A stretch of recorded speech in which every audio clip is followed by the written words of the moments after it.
Have you ever witnessed a bride or groom say "I do not" at a wedding? If so, what happened next? While working in the wedding industry for over 17 years, we have hosted on average 140 weddings per year. 10 plus years ago, we had a wedding, and the groom and his groomsmen arrived, taking pictures, joking around. Guests all arrived, took their seats, and about 5 minutes before the wedding was supposed to start, the bride's limo pulled up to the chapel. The bride's father got out, walked inside the chapel, walked to the microphone and stated the wedding was called off. His daughter would not be getting married today. He directed Missile and my staff to still feed and liquor up all the guests since he had already paid for all 170 people, and got back into the limo and left. I never heard the story, but that was by far the most awkward event I have ever managed. It was a joke, but he was too nervous and it didn't really work. Everyone that heard him called him a jackass that ruined his own wedding. I was humiliated for him. Yeah, I think it's a dickhead thing to do. Jokes are meant to be funny.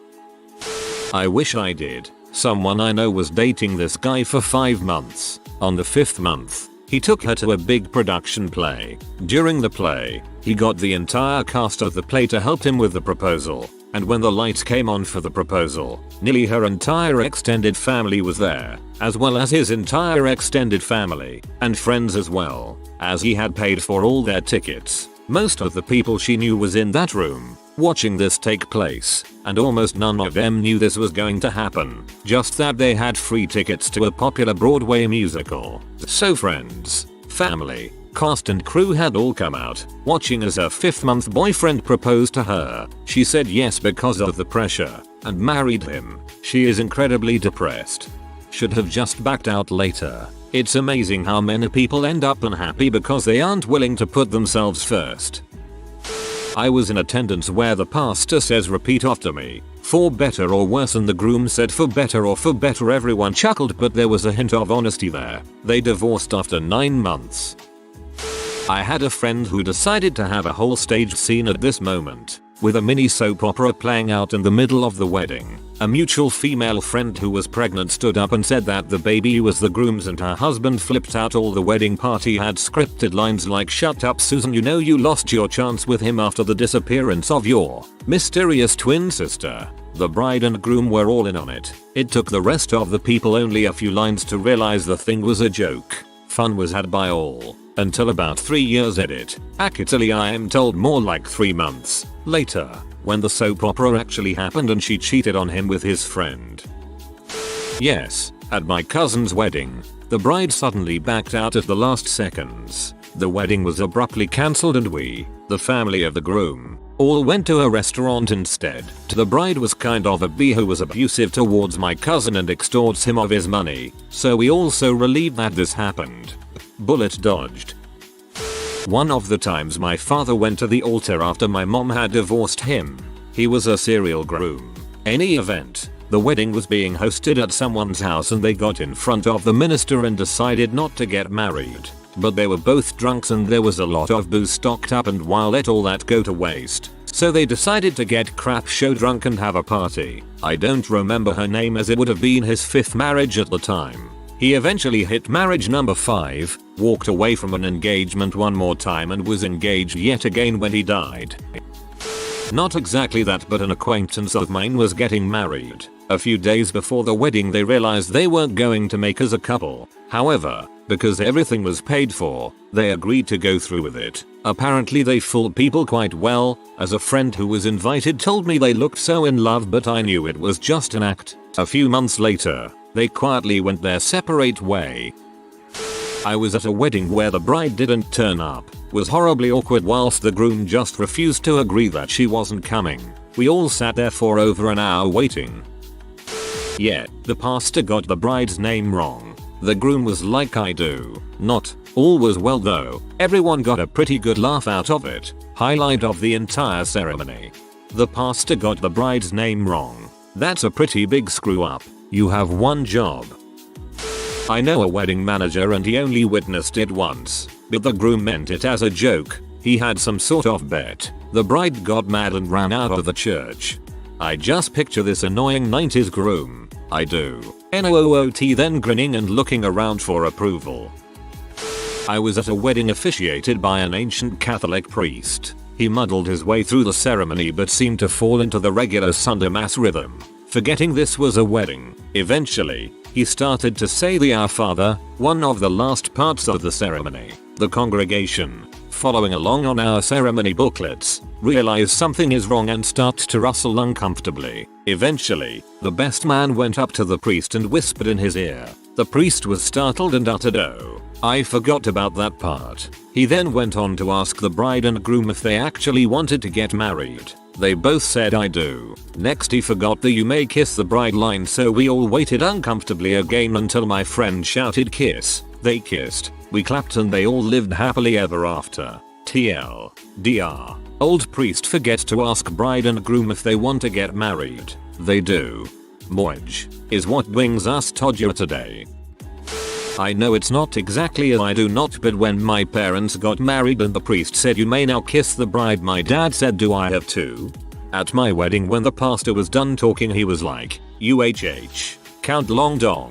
You can go ahead. Give her a kiss." It sounded freaking stupid and I felt robbed that I didn't get the usual "you may kiss your bride" line. Not exactly. The couple was so emotional they just couldn't answer. They are the sweetest of people who were burned badly in previous marriages that when things finally went right for them, they both broke down a little. Priest made a little joke about love, let them calm down, and started that part of the ceremony all over again. Obligatory, not exactly, but my aunt was with an abusive butthole and decided not to go through the day of and didn't show up. My grandfather went up and stood on the stage and said something along the lines of, "There won't be a wedding tonight, but stay for dinner and drinks on me." I like your grandfather. Yes, my own sister did this at her wedding. She was marrying this guy basically just for his money, and she apparently found out his business was failing and he was no longer a millionaire a few weeks before the ceremony. She wanted to embarrass him, so she did not call it off right away and dropped the bomb at the last second. Sounds like she is an awful human being. Not even close to the same, but at my wedding, I spaced out while the officiant was talking. When it got time for I do, I was just staring blankly out the window. My now wife got my attention, and I had to ask what was going on. I said, "I do. We didn't practice that part, sorry."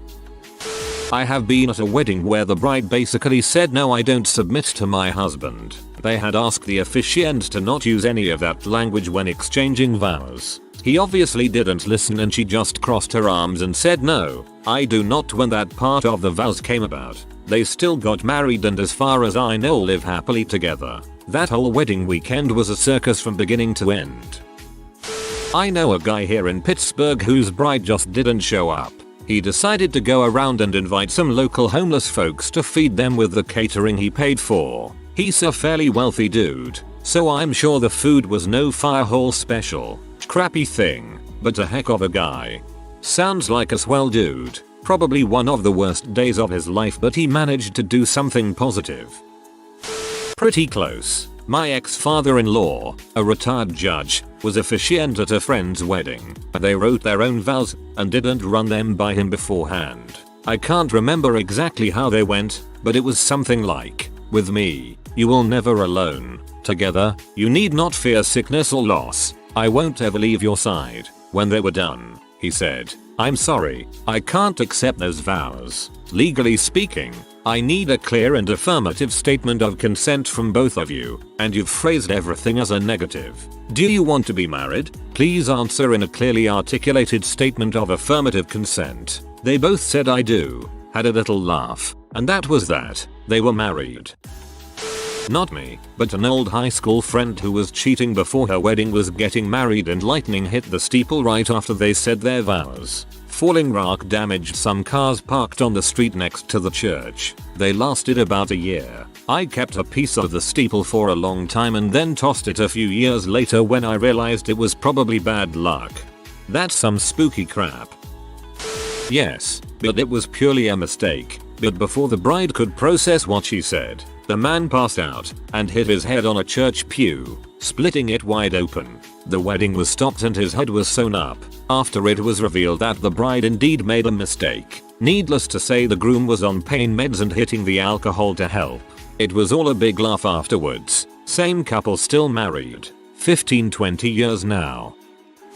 When I was getting married, the officiant, clock at the courthouse, an older gentleman who had been in the business long enough to my parents, asked me if I would take wife's name to be my wife. After I said I do, he then turned to her and asked, do you take Hugh Chiswick to be your wife? To which she smiled, not skipping a beat, and said I take him to be my husband. Yes. There was a brief pause where the clerk looked at her funny and then he covered his face. I said wife, didn't I? There was a nice round of laughter for us and our immediate family friends, followed by his sincerest apologies. I'm constantly reminded I am the most handsome wife.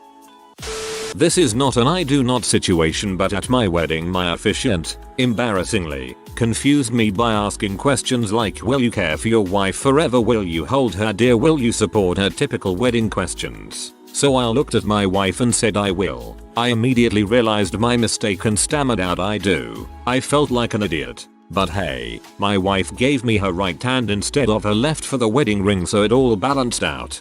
I mean, if the question is will you X, then the answer should be I will. Answering with I do doesn't make any sense.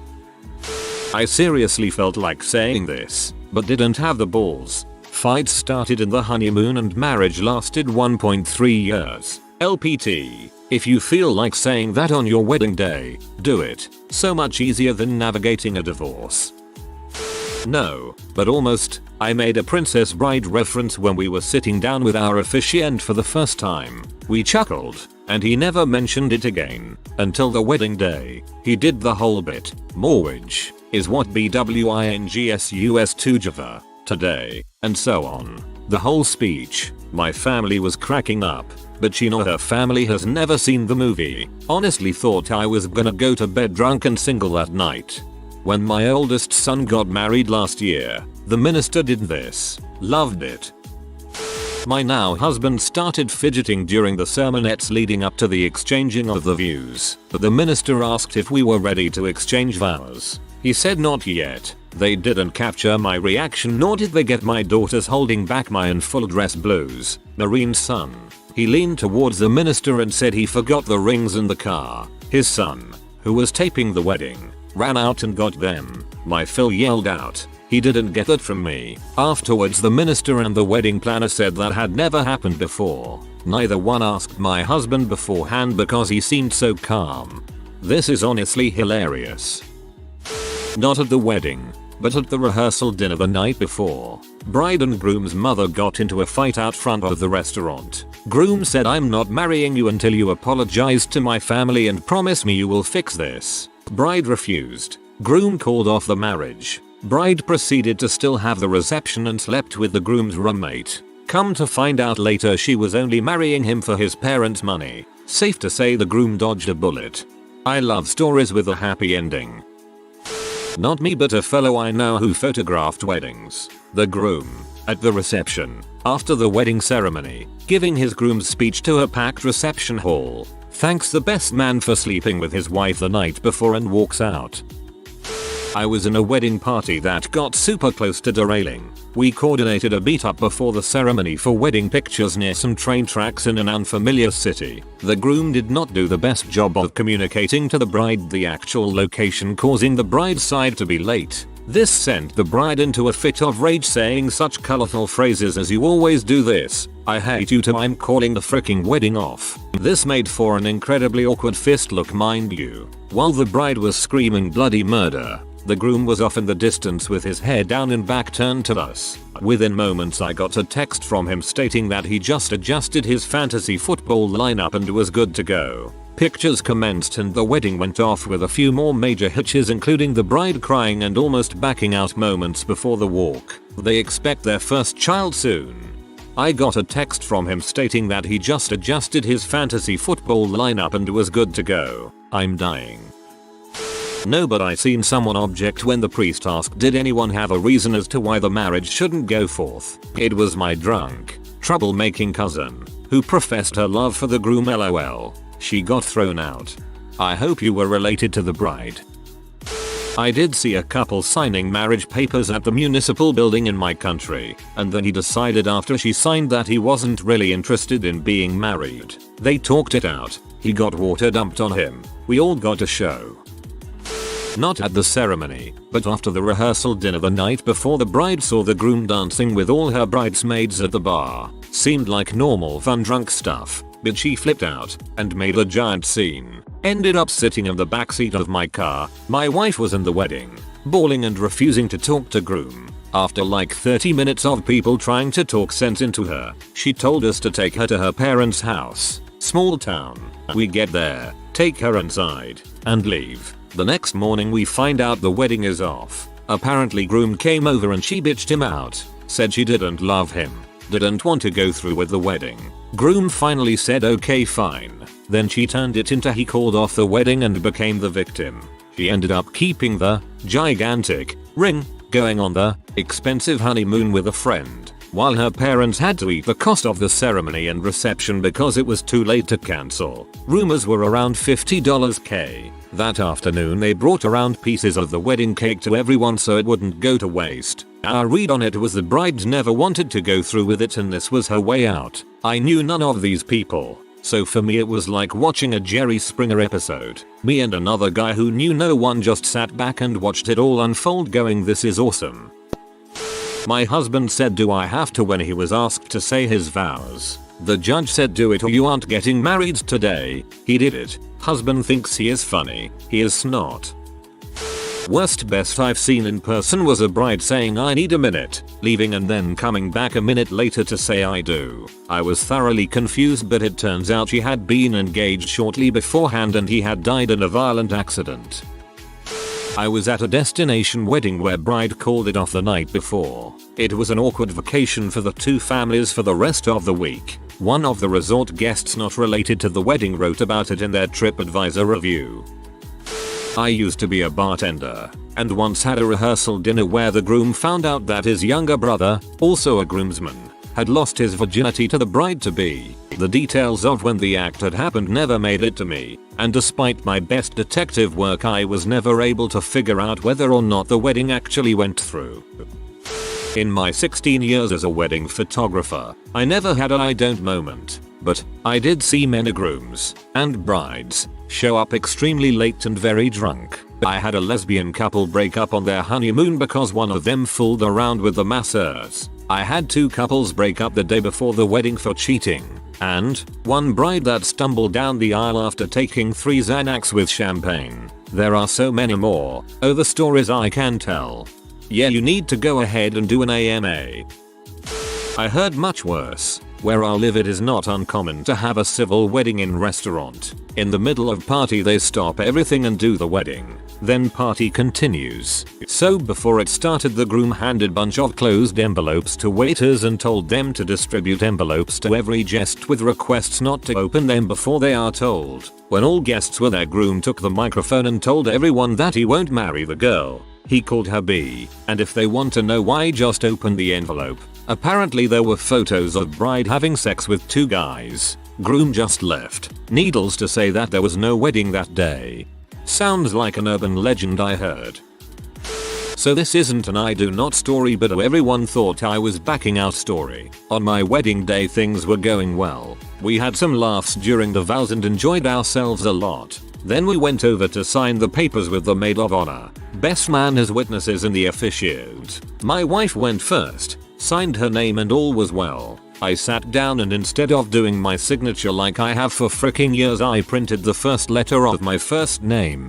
I stopped and paused as I contemplated how to not further frick up this stupid situation.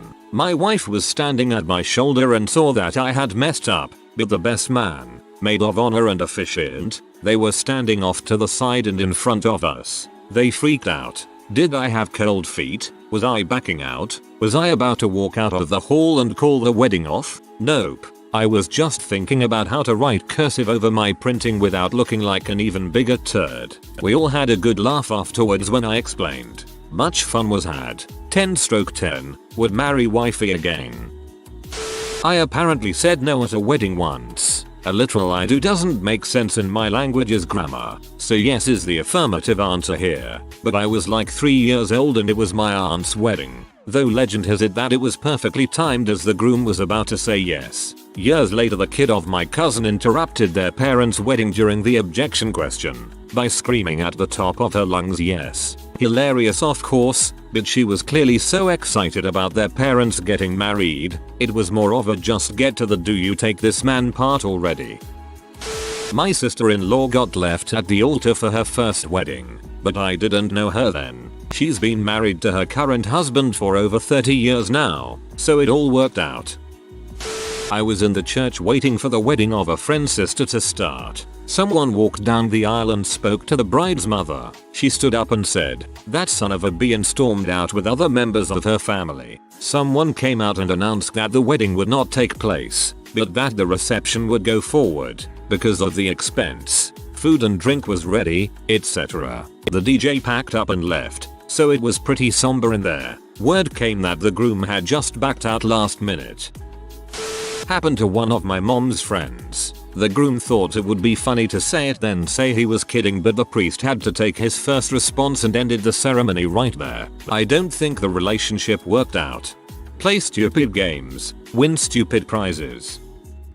Yes, I remember it. So this one guy I knew was an author and he was engaged to his editor. All the books we wrote were about this girl who he dated in high school. The girl moved to California after graduation and they broke up. A few years go by and the girl who the author man wrote about comes back to her home state and meets author man again. So a few more months go by leading up to the wedding and author man catches up with the girl who left for California and writes a book called The Comet. So his fiancee, the editor, reads the book he wrote the night before their wedding. It is about a little boy chasing after a comet. During the wedding, the bride notices the California girl getting out of her car. California girl drives a comet. So the fiancé tells the wedding party that she can't marry author boy because he's still in love with California girl. A few months later, author boy married California girl. That sounds like a movie.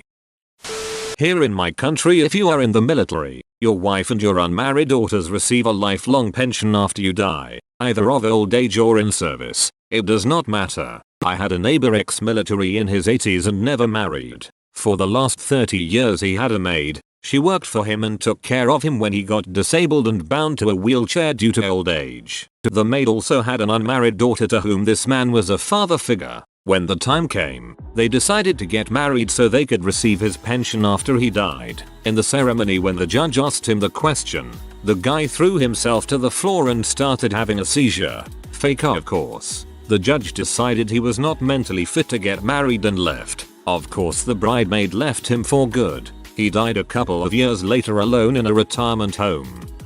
Redditors who have left your fiancé at the altar. Why did you do it and what happened? My mum thought she had been left at the altar by not only my dad but the minister as well. She hated being the center of attention and didn't look up from the ground until she was almost down the aisle. When she did, there was nobody waiting for her. Just then the door behind the altar flew open and my dad ran out with his kilt flapping around him, followed by the minister. Apparently they had been drinking whiskey in the minister's office and hadn't realized the ceremony had started. This is maybe the most Scottish story I've ever heard. A guy I knew did this. He was a nice, laid-back guy marrying a toxic person. I can't get into the details because I didn't know him too well, but apparently his friends had been telling him to break it off from the beginning. They had a final intervention for him the morning of the wedding and they finally convinced him to just leave. He showed up at this festival I was at during what was supposed to be his wedding. I saw him and said, "Hey man, aren't you getting married today?" And he had this kind of faraway look and said, "Yeah, that's not happening anymore."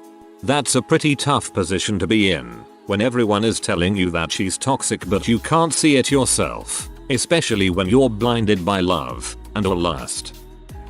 Not at the altar, but I bailed just 2 days before we were headed to City Hall. It was a green card marriage. On our second date she mentioned that her visa was expiring in 6 months, and I jokingly proposed to her. We continued dating, were falling for each other, and that proposal became much more real as the deadline approached. I backed out at the last minute because we just didn't agree on a few details. Living arrangements and finances were easy. What couldn't be negotiated was how seriously either of us wanted to take those vows. I wanted to at least attempt to be a married, monogamous couple. She didn't really want to commit to that. If she falls deeper in love, great. If not, we're just roommates. I miss her, but I think I dodged a bullet. I believe she would have vanished on me at some point, and I could be in a real jam over immigration crime.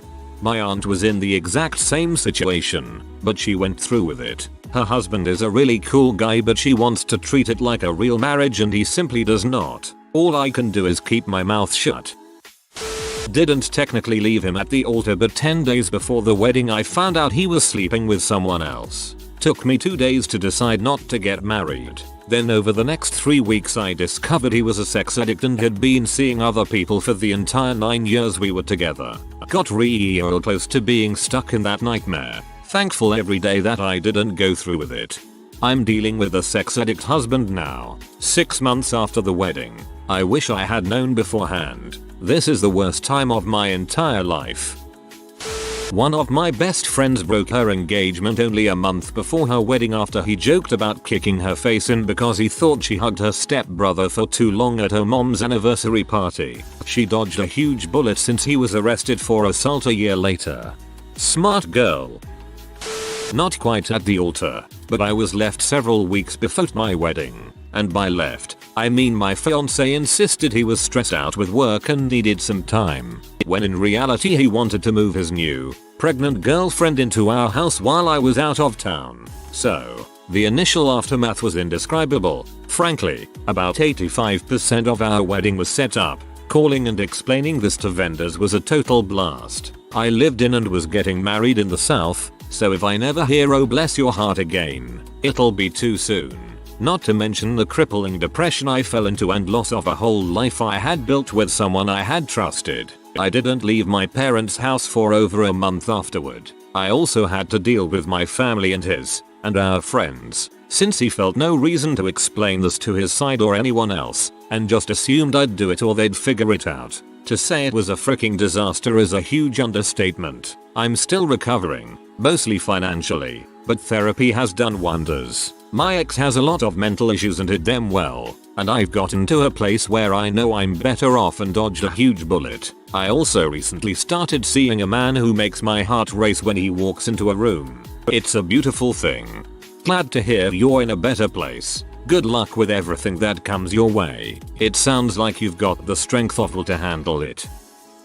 I got left at the altar. He had spent the previous day spending a lot of time with his ex instead of helping me set up. I yelled at him about it because he was late and hadn't helped at all. He said he didn't want to get married because spending time with his ex made him realize I wasn't as fun as she was because I was uncomfortable with him doing drugs. Kicked him out and still had the party. I told him to use that time to go home and pack up all his crap. He did. Then he got into crack and other crap, so yay. Eater. So yeah, I don't really understand why I have to clarify that I'm not excited that my ex got into crack, but apparently I do. The yay was more of an enthusiastic, sarcastic remark. I didn't feel comfortable with him doing a bunch of drugs every day. He thought I was a buzzkill. We broke up. He got into crack, but not a good time for anyone. Last I heard, he's clean. Yay. And I actually mean at the time. Who knows if he still does weed or any of that, but he's off the hard drugs, or so I've heard, and has gotten his life mostly on track. Still don't want to be with him ever again, but I'm happy for him. I'm not a monster who wishes addiction on people. Honestly, it sounds like you dodged the bullet instead of him. I left my ex-fiancée a month before the wedding. Backstory, I never actually proposed to her. She more or less did it to me. We were in a mall and she wanted to go to a jewelry store to look at engagement rings. I wasn't expecting to walk out of there with one, but we did. The salesperson even took a just engaged Polaroid. She became more and more controlling and I couldn't take it anymore. After I left her friend texted me on the day of the supposed ceremony telling me the cake was delicious. My ex somehow managed to break into my email and asked me who a girl was in an email I received after I left her. I could understand her reasoning if it was before, but it wasn't. She also texted me a while after I left and told me she missed her period. An hour later, I got another text that said, "Never mind. I'm pretty sure I dodged a bullet by leaving." You dodged a nuclear warhead.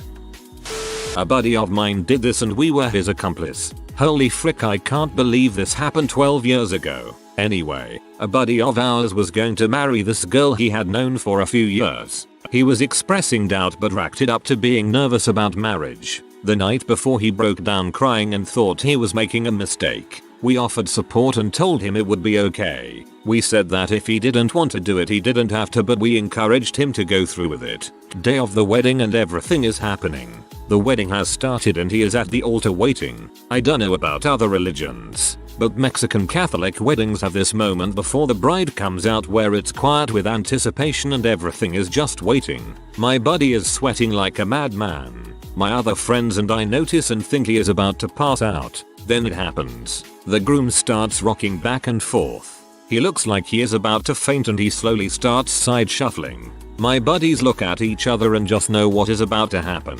The groom turns to his right and starts heading to the side door. Some people in the church notice and there is a gasp. He beelines to the door and goes outside. Me and my buddies follow him. At this point I just thought he needed air. Nope. He heads straight towards the sports car he had rented. We yell at him and he yells at us to get in and we do. He turns the car on and starts making his way out of the parking lot as the people in the church start to come out and yell. He takes off. We are yelling and screaming in the car and he has this dead serious look on his face. We end up in Vegas for the next few days. His phone is blowing up but he never answers it. The dude ends up joining the military and leaves to boot camp just 2 weeks after all of that happened. He stayed with us couch surfing for 2 weeks and disappeared from his bride, her family, and even his. Last I heard of him he had served multiple tours overseas and was part of a recon unit. Haven't heard anything else from him for a few years now. None of us have actually. The bride was devastated of course. But last I heard she got married for reals this time and is very happy in her new relationship. Holy frick. This would make an awesome movie. Wasn't me personally, but if anyone here has any objection, speak now or forever hold your peace. Woman in the back stands up and says the groom can't get married as he is my husband. Turns out the woman who objected and the groom were in fact married and tried to get divorced, but the divorce was never completed. So technically the groom was still married and the wedding did not proceed. I'm just trying to work out who invited her.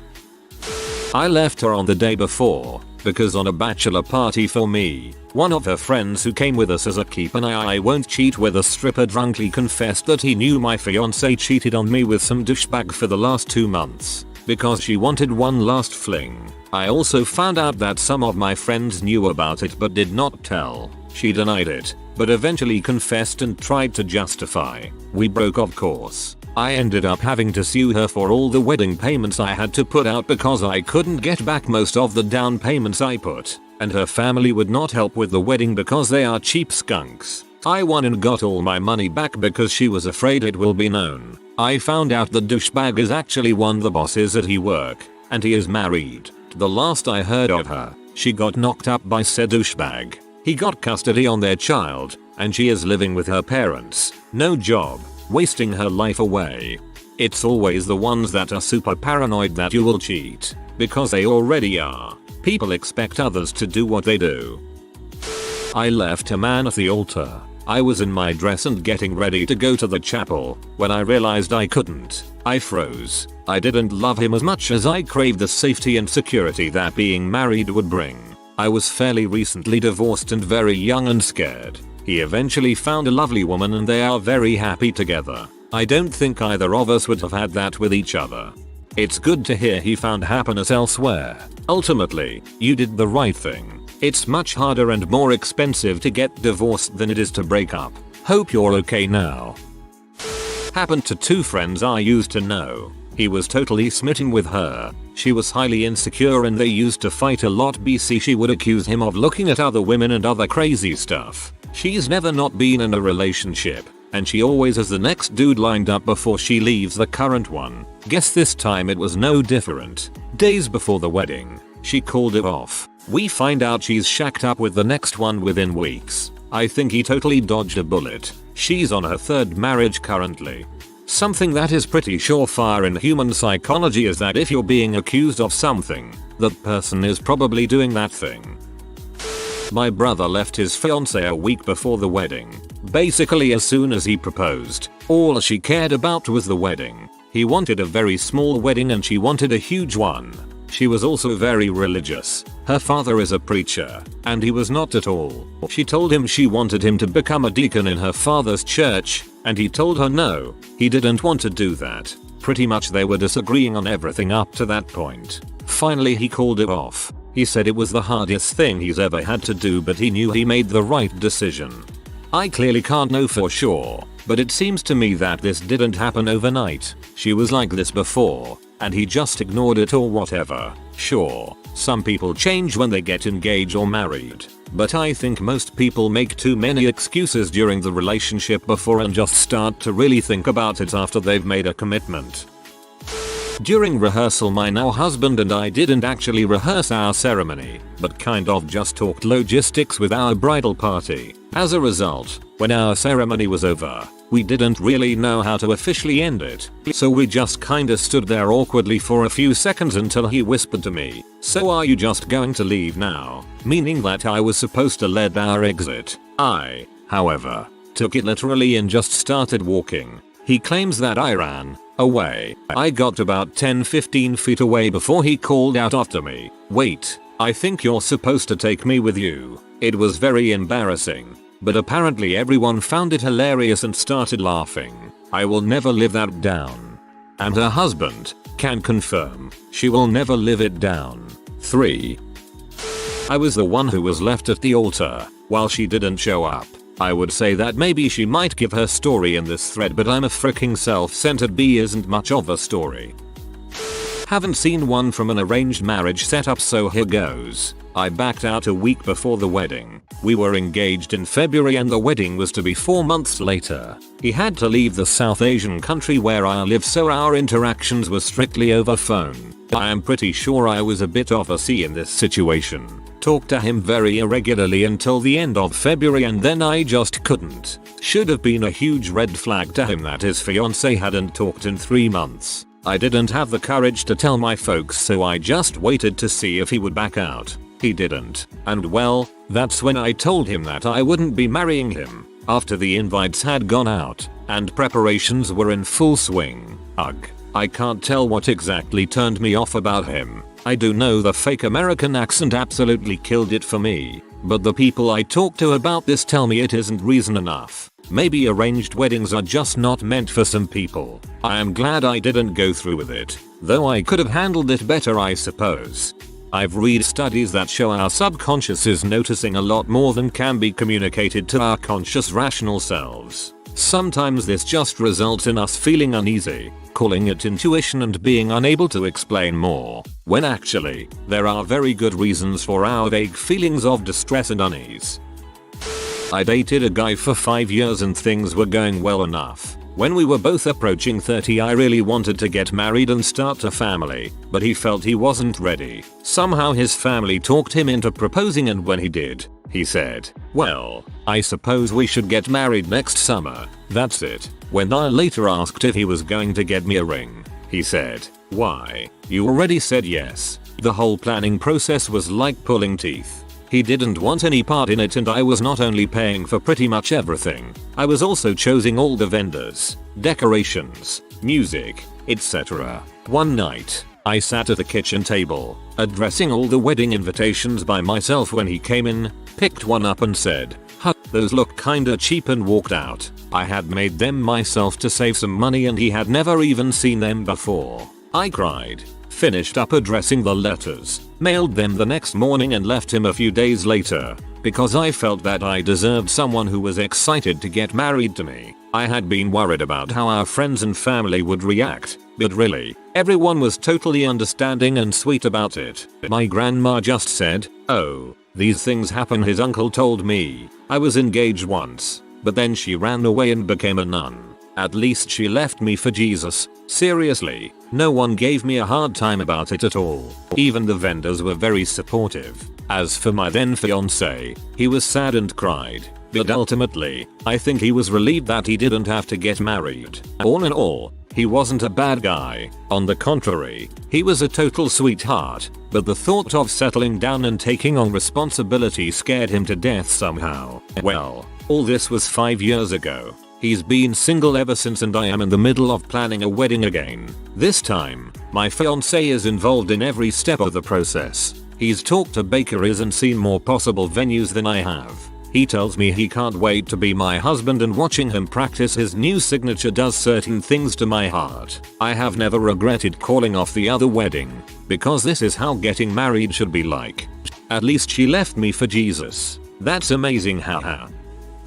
It may end up being me unless I can deal with some issues before that. Just don't love my fiancé anymore, but he has told me on numerous occasions, including after cheating on me, that if I left him he'd probably kill himself. I can't deal with that kind of pressure and guilt and just don't know what to do about it. I don't have anywhere else to go or the means to support myself right now, so I just feel trapped.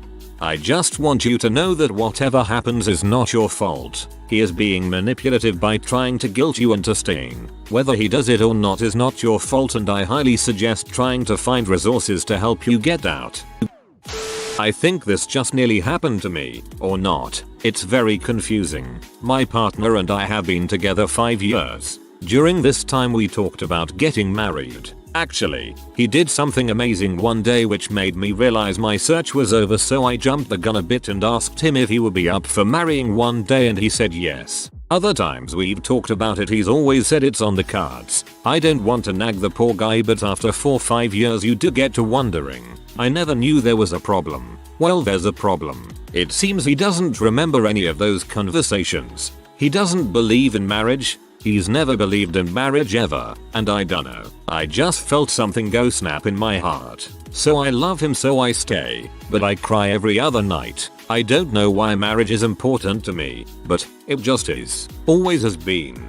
He's always known this too. I try not to let him know because it just causes arguments. Once when it got too much I tried to leave, but he does this emotional blackmail thing where he says he's going to leave his very decent job and go and work in a war zone. Phones up his family, all sorts of crap.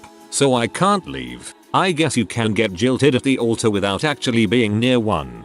Gaslighting and manipulation. Yeah, get out while you can.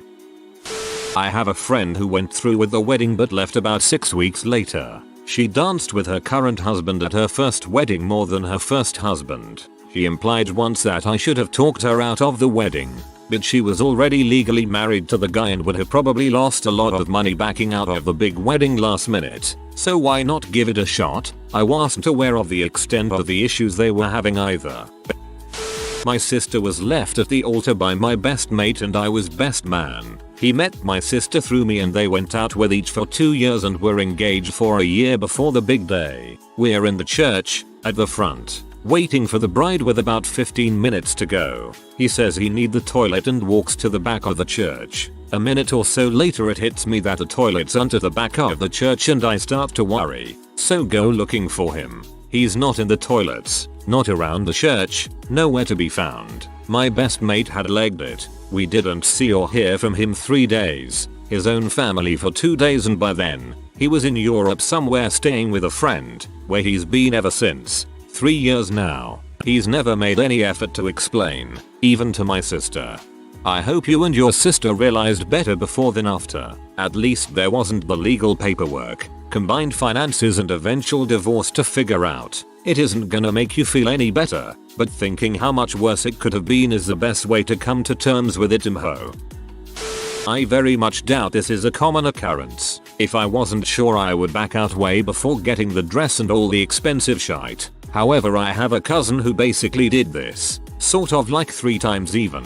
First time, guy 1, everything ready and had bridal showers etc. But she was talking to aunts and family members, realized her guy was kinda into pee and stuff, and broke it off before the wedding.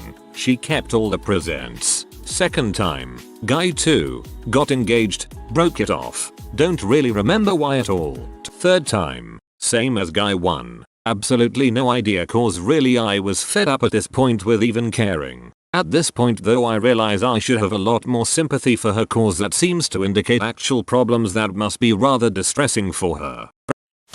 This woman who used to come and visit my parents when I was younger was left at the altar. She is one of those cases where you will say karma got to her. This woman was a reason for so many divorces. She and her family members meddle in everyone's business. For example, if you have a finance, her and her cousins will make sure your fiancé dumps you by telling him about made up lies. When she was left at the altar, it was an aha moment for everyone. You one of those come to Jesus moments. But she got married to another guy a year after that. Her cousin also tried to be a bride at another woman's wedding. LOL.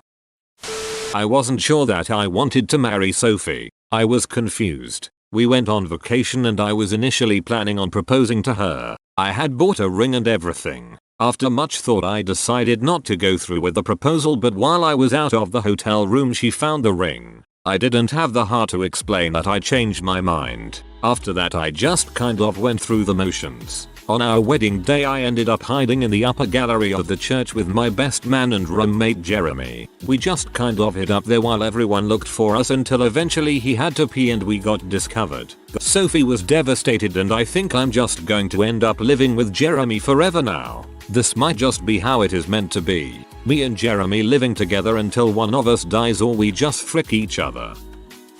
Similar but relevant. One of my exes asked me if I wanted to get married after about 3 weeks of knowing her. I spent the next month or so trying to figure out a good way to dump her, because that set off my crazy alarm and I didn't want to break her.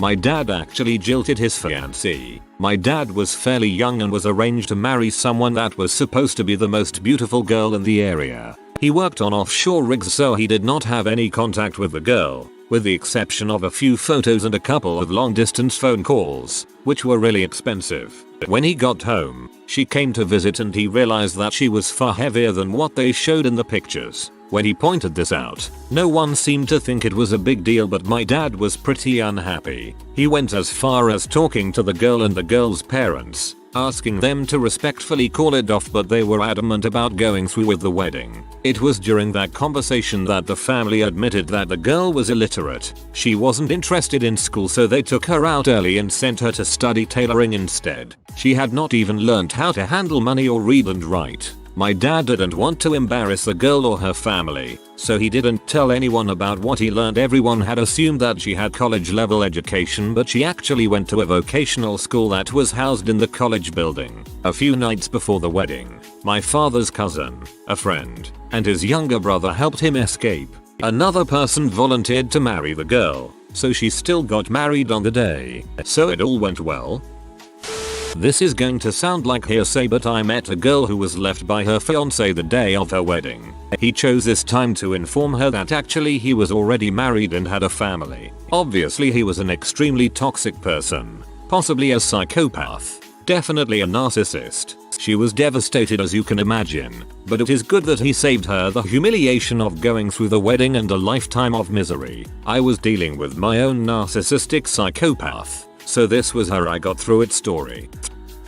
We were going to elope, and I realized it was stupid a few days before. I was 18. He was 21. He was also very selfish due to his chronic depression, and I was very vulnerable due to my anxiety. I wasn't equipped to help him deal with his mental illness, and he wasn't ready to deal with mine. Redditors who objected at a wedding. What was the reason? How did it go after? I objected before the wedding. The best man and I, bridesmaid, knew the bride was cheating on our friend, groom. We tried to talk him out of the wedding beforehand, but they went through with it. I said I couldn't be in the wedding because I couldn't stand there and act like it was right. The groom woke up late 1 month after the wedding, 1 month to the date exactly, and found the texts of her cheating. They divorced right after that. I didn't object, but we were worried my cousin would, so we left that part out of the ceremony. Not that he had any founded fears, we just didn't want him making an butt of himself in public. Been married 20 plus years now, and my cousin can still be in butt, so he can suck it.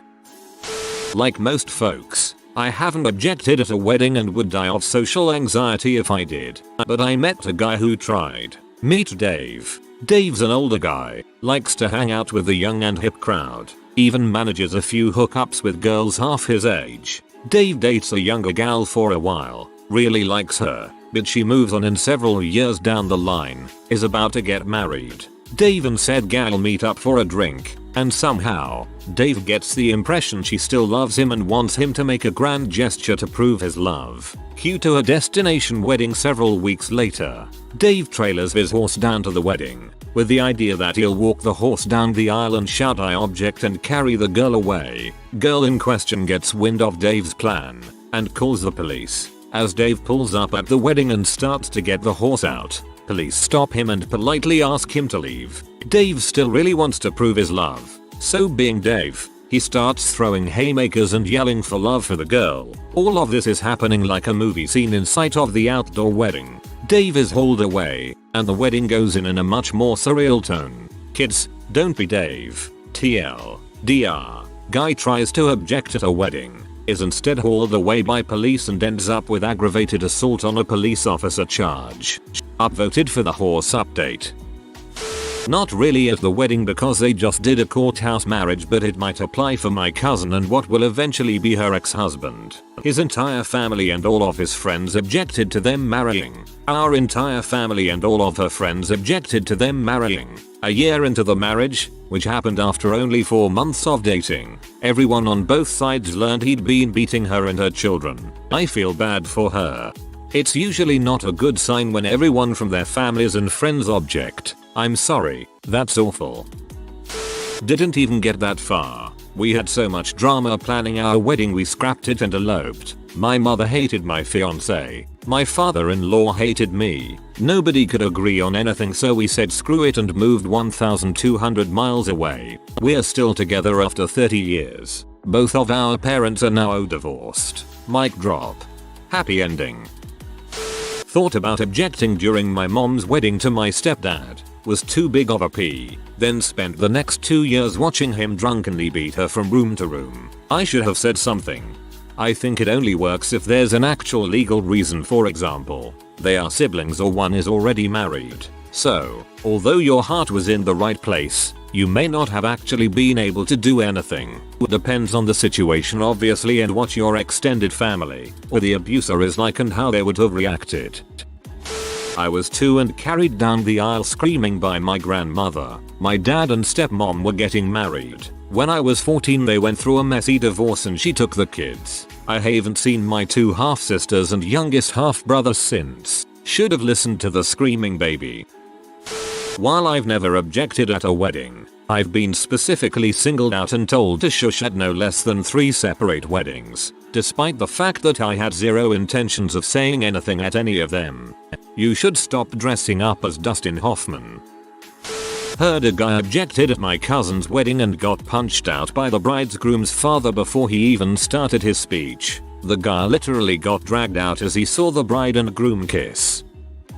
No one objected at my wedding, but the best man told he was in love with me 7 weeks before the wedding. That seems like an objection to me. He dipped out of his duties and the wedding. I'm really hoping you're the groom in this story, but based on your username I'm assuming you're the bride. The one and only wedding I've ever been to in my 20 years of life. I apologize for formatting, I'm on mobile, so I was working for a smallish law firm at the time. Originally hired for reception. Ended up being more an assistant clerk officer of miscellaneous duties and lawyerific whims. IDK what the frick I was, but I got a $6 raise, so 19-year-old me was happy. Anyway, this involved working pretty closely with the junior associates and I got to be pretty good working buds with one of them. She was incredibly smart and insanely hot. Like I'm 100% into men, but holy frick she was sexy. This may have been the reason why the married name partner of the firm was banging her in his office every Thursday afternoon. So I learned of their affair before I found out she, too, was in a relationship. A pretty serious one. As in, she was getting married in 7 months. Eventually, I get invited and I can't say no because I have to work with her lots and it would just be terribly awkward. Well, turns out most of the firm, including name partner she's sleeping with, was invited and I was just barely deemed cool enough to make the list. Fab. Fast forward to the ceremony, the officiant does the whole "does anyone have just cause for these two and to not be married etc etc." No one objects. Great, right, expected, right, wrong, bride to be, goes off. This woman absolutely loses it. She's screaming, cussing at someone in one of the first few rows. She starts to cry. Keep in mind this woman is in her 30s. I was seated near the backish, so it took me a minute to see WHO. She was yelling at stand up to see it. You guessed it. Name partner. This B thought that they were in love and that when he saw her getting married he would come to his senses. Object. And they'd ride off into the sunset where, I assume, but I'm kinda catty, all of his money would be waiting. Guess who name partners +1 was? His wife, of course. 2 marriages were ruined that day, but my life was made. At my brother's wedding, his miniature wiener dogs were the ring bearers. Freaking adorable. At the exact moment the officiant asked if anyone objected, our little cousin spotted the dogs. Puppies. They screamed and started running up to the stage. Their horrified mother caught them and took them away, but everyone had a good chuckle. The kids were 3 and 4, so too young to know better. Your brother had both dogs and children present during the ceremony. Something like that is kind of to be expected. My mother-in-law divorced her husband of 30 years so she could get married someone else. Unfortunately, she kept it all secret until after they'd eloped to the courthouse, so we didn't get the opportunity. Her new husband is a child sex offender. Seriously, had we known, we would have objected, given her an ultimatum. Him or us. Somewhere in her messed up head, she convinced herself that we would accept her new life and everyone would be one big happy family. I don't care if you're family. You and your creepy pedophile husband can stay away from my children forever. So, it was an accident. But, when I was 6 years old, my mother remarried. My older sister and I were up at the front with them, flower girl and ring bearer or some other thing like that. I don't really remember. Before the ceremony, the judge explained that when he asked a certain question, he would look at me and I should say, "Sister," and I do. What that response was intended for I don't recall, as it was decades ago, but I remember what I actually replied to. Much laughter ensued. Probably meant for the "who gives her away" line. My dad and I took my older brother outside on the day of his wedding and told him he could leave. I offered to give him my car keys and the cash I had on me, about $2,000. Told him we'd go in and explain to everyone. He told us he had to go through with it. He's cheated a few times, got caught once having an actual girlfriend on the side. He almost got divorced because of it. He's miserable but he's still married with 2 fricked up kids. He knows they're fricked up. He confided to me, while wasted, that he wished he'd listened to us 20 years ago. Somewhat in reverse, my grandmother-in-law to be texted me a few hours before the ceremony, "We love you but in this family we do not do divorce, so if you're not ready you can still back out now," or something to that effect. Mind you, I was about to marry her grandson, in the hospital, in between chemo treatments, during his second battle with leukemia. Frick you grandma, and frick cancer. One of my friends had her father object at her wedding on account of the groom being a lizard. The groom's fingertips are strangely large, so the father determined it was because he is a lizard. Was all taken in good spirits as the father is just a natural joker and everyone knew he was joking. Yeah, haha, joking, ha. We got married in my parents' yard that was on a river. When we got to this part of the ceremony all was quiet, but a very loud motorcycle drove down the road on the opposite side of the river and revved the engine even louder. Everyone burst out laughing. Still got married. Not me but my cousin, that no one likes, at another cousin's wedding. Drunk AF, confessed love, started shouting abuse when everyone started laughing. Got punched in the face by one of the groomsmen and had to be driven home by his dad. We're Canadian. Geez, sounds more like a hockey game than a wedding. Kind of. Our friend told us he was going to marry his piece of crap girlfriend that cheated on him and abused him. We told him then and there if he did none of us would go to the wedding and he'd have to do all of it alone and we'd no longer hang out with him. They eloped the next day. We fricked up. Thought me and my sister would make a better couple than her and her then fiancee. Turns out everyone thought I was joking and just laughed. Roll Tide.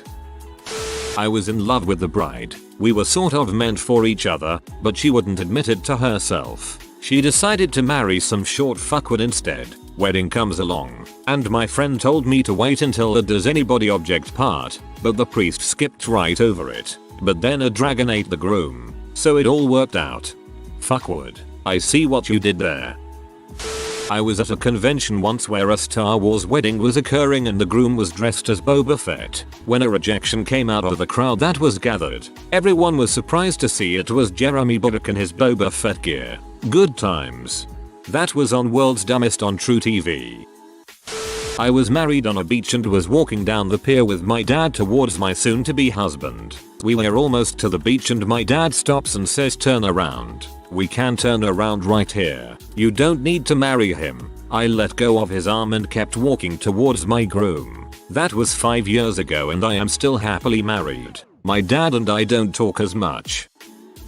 I married a woman who is not Mormon, but belongs to a church that sometimes gets confused with the Mormons. They're called Community of Christ, formerly known as RLDS, a spin-off that broke away from the Mormons at the very beginning, before Brigham Young went to Utah. In the 174 years since then they've moved very liberal, pretty much the opposite of the Mormons in every way that counts. Even so, a whole lot of my friends tried to talk me away from her once we started dating. I have several friends who are LGBT, who were worried that she would be anti-gay just like the regular Mormons. They didn't believe me at first when I told them that Community of Christ RLDS practices marriage equality, and therefore they had no reason to worry. Even my own mother was worried that she wouldn't be invited to the wedding. She expected a temple wedding like the Mormons practice, where only practicing Mormons would be invited. That's not a practice that Cox shares. Again, no reason to worry. I had a plan to object at a friend's wedding. I would show up right before they said I do. The groom would say, "I thought I killed you," and we would tussle. I would be thrown over a balcony. I would also be wearing an eye patch throughout the ordeal. This idea was shockingly vetoed. My friend's dad got married when my friend was about 30. During the part where someone can object, we heard a whistle. We all turned our heads to look and a guy in a referee outfit ran up to the front. He whistled again and made some ref arm motions, then said, "This is a reminder that Bob gets to watch every Penn State football game every Saturday." We all laughed. Second hand since I was born yet. Apparently my great grandma once yelled, "Who hired this man? He doesn't know crap." Then the room laughed. Your great grandma seems to know some crap.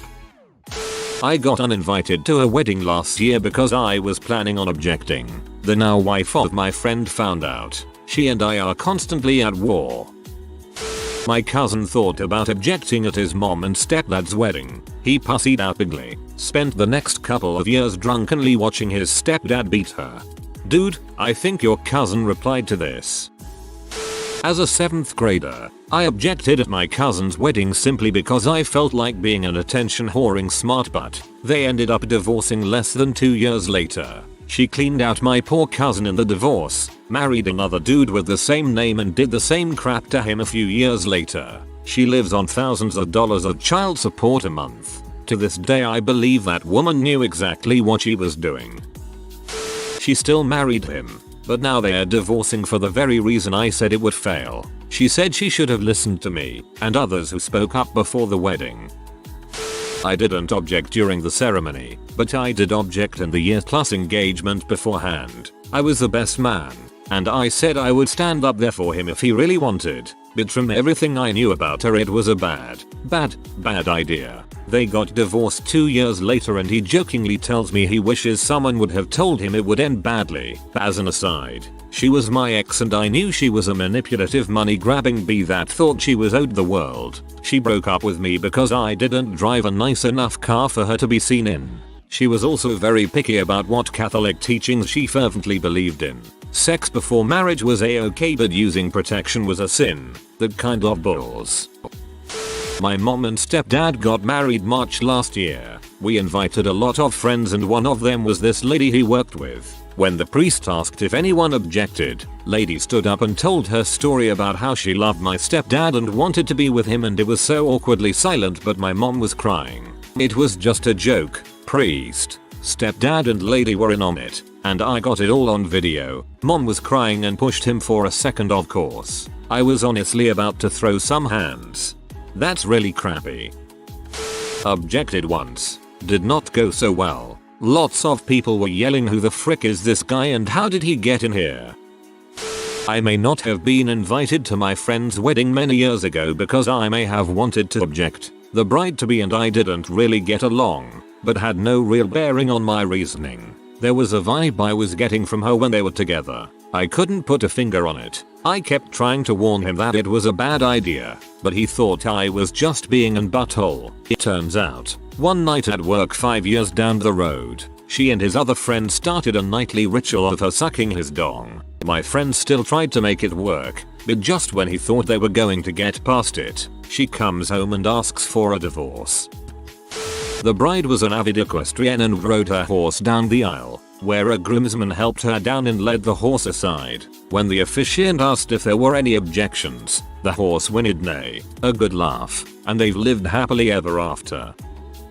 I played a part in a Star Wars themed wedding. I was in the audience. I donned my Boba Fett helmet, stood up and yelled "I object. She's no good to me," where the Emperor presiding over the ceremony force choked me and I collapsed back into my chair.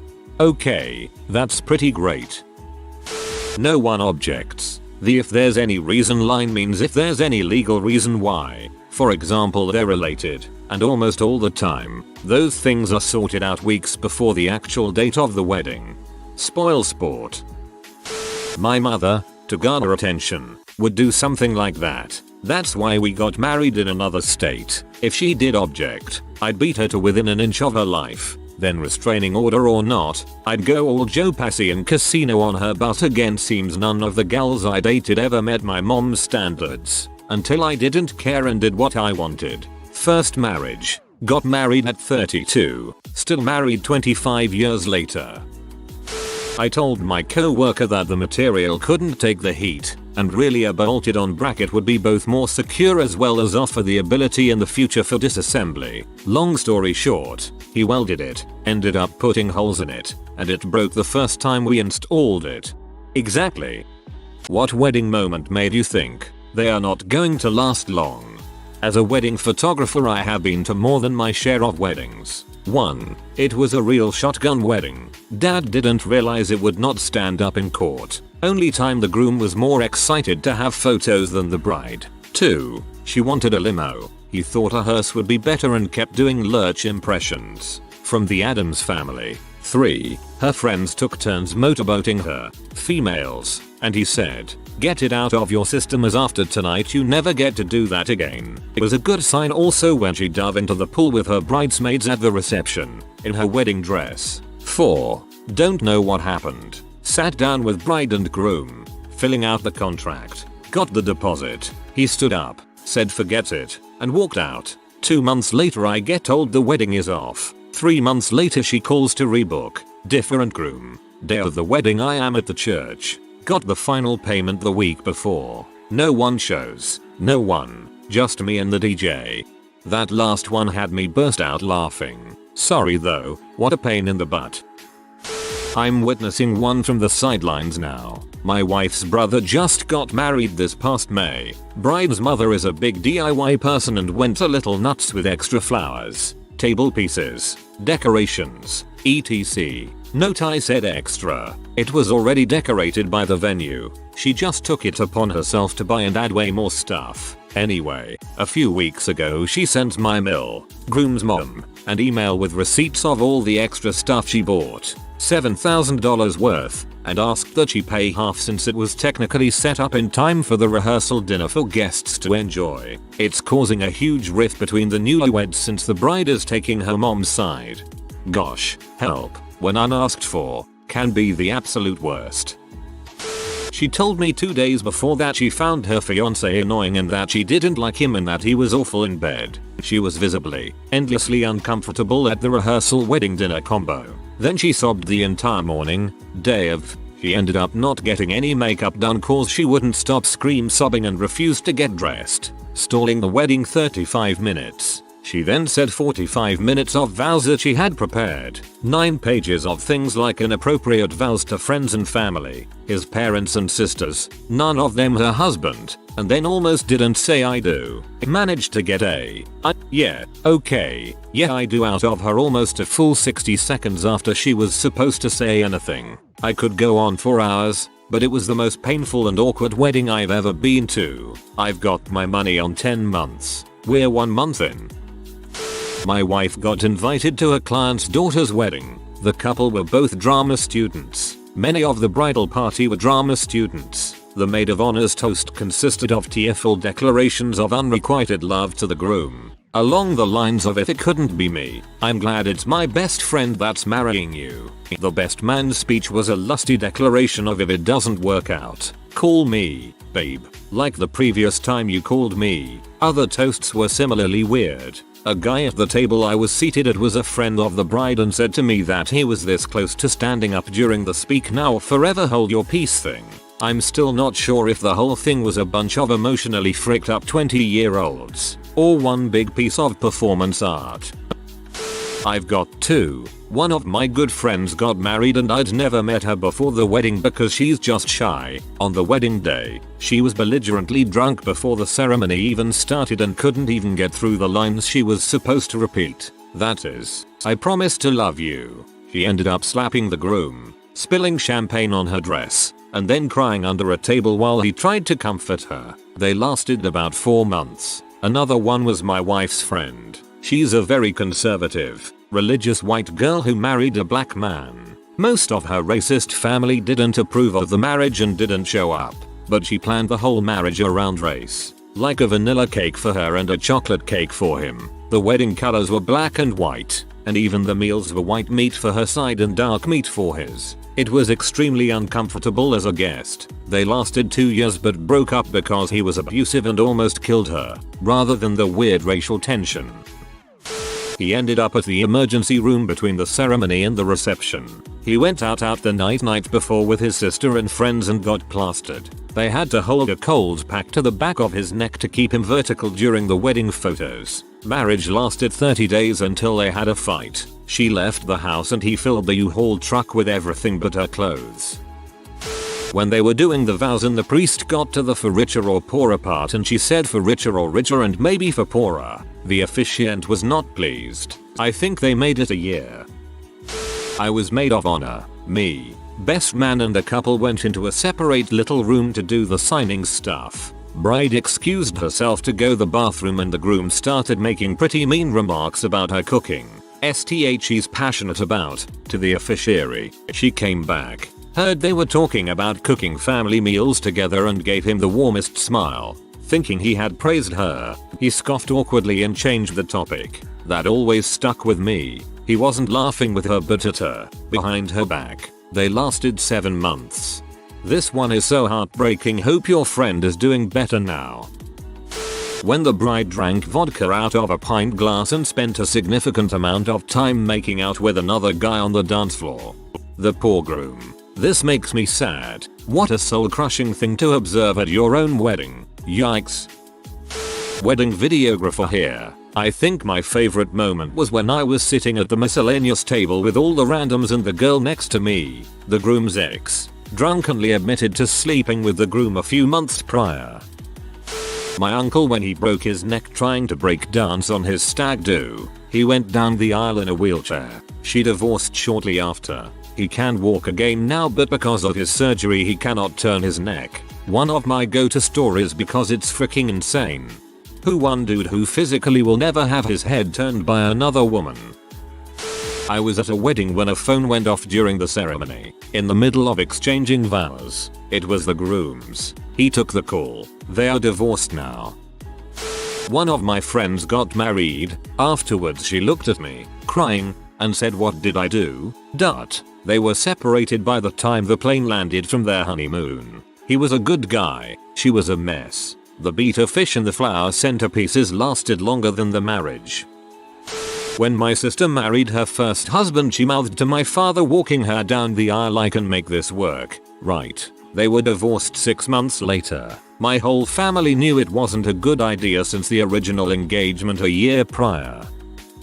When the bride tried to playfully feed the groom some cake, pulling it back once it got close to his mouth. The third time she did this, he slapped it out of her hand and stormed off. In the ensuing awkward silence and wide-eyed staring, we all knew it wouldn't last. Surprisingly, they were together for nearly 2 years before the bride eloped away with her stepbrother. No one saw that coming. That's a weird Pornhub plot. Where to start? The best man was the groom's coke dealer who dressed in a tux, the only one in a tux. The groom was high on coke and giggled throughout the whole ceremony. The host of the party alternated between arguing with his wife in Russian and running up to us every time he saw us, the bride's friends, the only people that showed up from her side for the wedding. Whenever he saw us in groups of 2 or more and tell us don't smoke weed, if she, his wife, won't let me smoke weed in the house then you guys can't. Every time we grouped up, you know you've fricked up when your plug is the classiest person at your wedding. Prior to my wedding I'd asked my husband to practice dancing with me because I'm uncoordinated due to a disability. He blew me off and said we'd be fine. As we were dancing, he spoke in my ear, not even quietly. "What are you doing? What's wrong with you? You're embarrassing me." We lasted 2 years. Leaving was the best decision I ever made. Whoa, I'm so sorry you had to go through that. Happy to hear you're doing better without that piece of crap now. The bride had a bruised eye covered by makeup. Also it was visible that walking was hurting her. I might think it was because the corset was pushing on broken ribs. Took her 3 years to run away. That's horrible. My brother's ex-wife. Throughout the exchange of vows, she was looking at everyone but my brother, making sure all eyes were on her. Later, she instructed the photographer, a family friend who was cheap, to mingle and get shots of people being happy. Within 10 minutes, she'd summoned the photographer back shouting, "Whose wedding is this? I meant get shots of people being happy for me." The bachelor party and the bachelorette party were in Vegas at the same time. Across the hall from each other, the bride and groom got in a huge fight on the last night of the trip, and when I was leaving I said I'll see you guys at the wedding to the groom, and he replied I'm not sure there's gonna be one. There was a wedding, but they were divorced within 18 months I believe. One of my friends was the best man at another friend of ours' wedding. His best man speech included this line: "I prepared some lines for tonight, but the groom sniffed them all in the bathroom." 3 months later there was a divorce due to a coke problem. When they got married illegally in high school, 2 16-year-olds from different states who had to lie on their certificates to get approved by the state. It was an older when the father of the groom found out. I actually know a happy version of this. My HS English teacher's friend and her boyfriend took a bus to the next state over where you could get married at 16, and so they eloped in secret and came out about it after they graduated and have been married for over 40 years and counting. At my boyfriend's sister's wedding the groom got drunk before the vows and smoked weed after the vows. Was cross-faded as heck and made a fool of himself. When we went up to congratulate them after, she refused to be near him or take pictures with him. It was awkward. After the speeches basically everyone left. Family was still around and they opened gifts. Someone gifted nice champagne and the groom tried to open it and dropped it and it shattered. Bride stormed off screaming.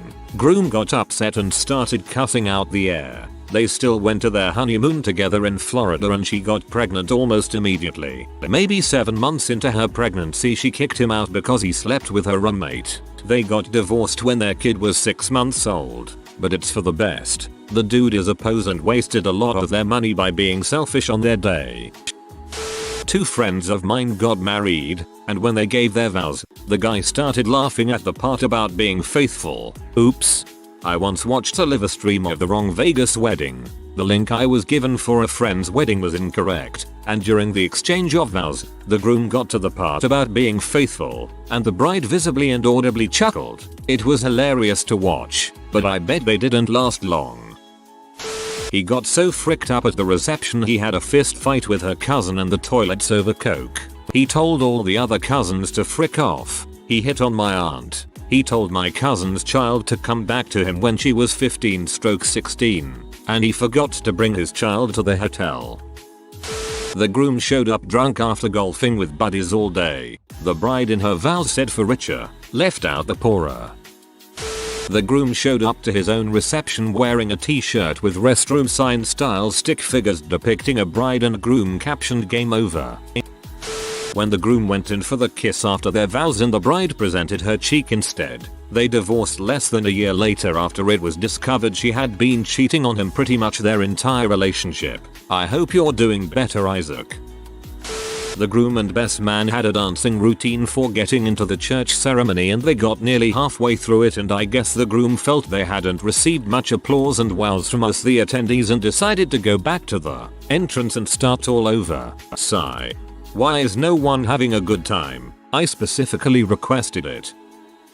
Groom got into a fist fight with the father of the bride. Split after 4 months. Context: groom and bride's dad. Actually, most people in these families, if I'm honest, have pretty aggressive drinking problems. Father-in-law has always hated him. I wasn't around for what actually set it off, but it ended when the bride got in the middle, got an elbow in the eye, and the happy couple left for the night. This was in rural Canada. Not Letterkenny, but basically Letterkenny. I'd say the father-in-law won the fight though. That's one long fight. The entire bridal party, including parents of the wedded couple, entering into a betting pool of how long the marriage would last. At the wedding reception, if I recall correctly, the best man won. Price is Right rules, at 14 months. Surely you confide in your friends or even your parents about the whole thing, but who am I to say?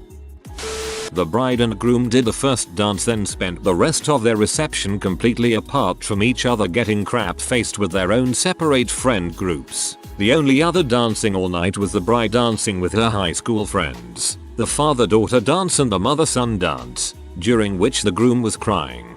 The best man's speech didn't mention the bride at all and basically boiled down to: groom, you're married now, but our bond is older and stronger. All of our hunting and fishing trips together are the best thing in our lives. Can't wait for more. Such a sad, desperate atmosphere. They made it a little over 1 year. Portuguese wedding. Fist fight broke out at the head table during the reception between two groomsmen. They were arguing about which of them had slept with the bride first. Groom was oblivious. He came home from work early one day 2 years later and caught her in bed with another man. Surprised it took that long. Midnight buffet was amazing though. As a Portuguese person, I can confirm Portuguese weddings have the best food, especially the midnight buffets. The most beautiful wedding I've been to ended in divorce. Venue was where the groom's father is buried, and he cried as he made his vows to the bride there. It turned out he'd been cheating on her for months and they divorced a while later. Something so repugnant about marrying someone you're cheating on practically over your father's grave. To date, it's the only wedding I've been to that ended in divorce.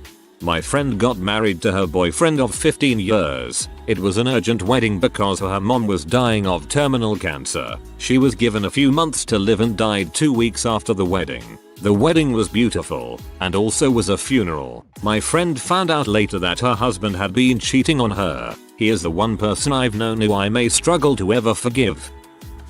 The best man's speech was about how selfishly the groom had acted during a night out and telling him to treat marriage differently. The groom had a best woman instead of a best man. Nothing wrong with that, but her toast left the whole room in awkward silence because she was clearly in love with him. My best friend's wedding is tomorrow, and I told her about how I've heard several wedding photographers, videographers say that shoving cake in the face is almost a for sure factor that they're going to divorce. She told me, oh yeah, I told him not to, but he probably will anyway, so we'll see how this goes. Update. She put the cake in his mouth respectfully, but he booped her nose 2 or 3 times, which wasn't huge, and they just laughed it off. I cried a couple times during this wedding because their love does seem very genuine. So sorry if this wasn't the update you were hoping for, lol, but I'll give a 1 year update.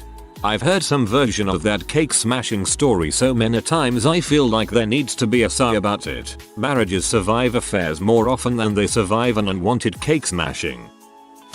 He complained she was mean to him throughout their dating life. The day before the wedding, all of the groomsmen and the groom's friends told him not to marry the girl. Like straight up. They lasted less than a year. They got secretly married at the local town hall out of spite to the girl's father, who did not agree with the relationship. This happened right out of high school, and they divorced during my sophomore year at college. Spite, the foundation of all great marriages.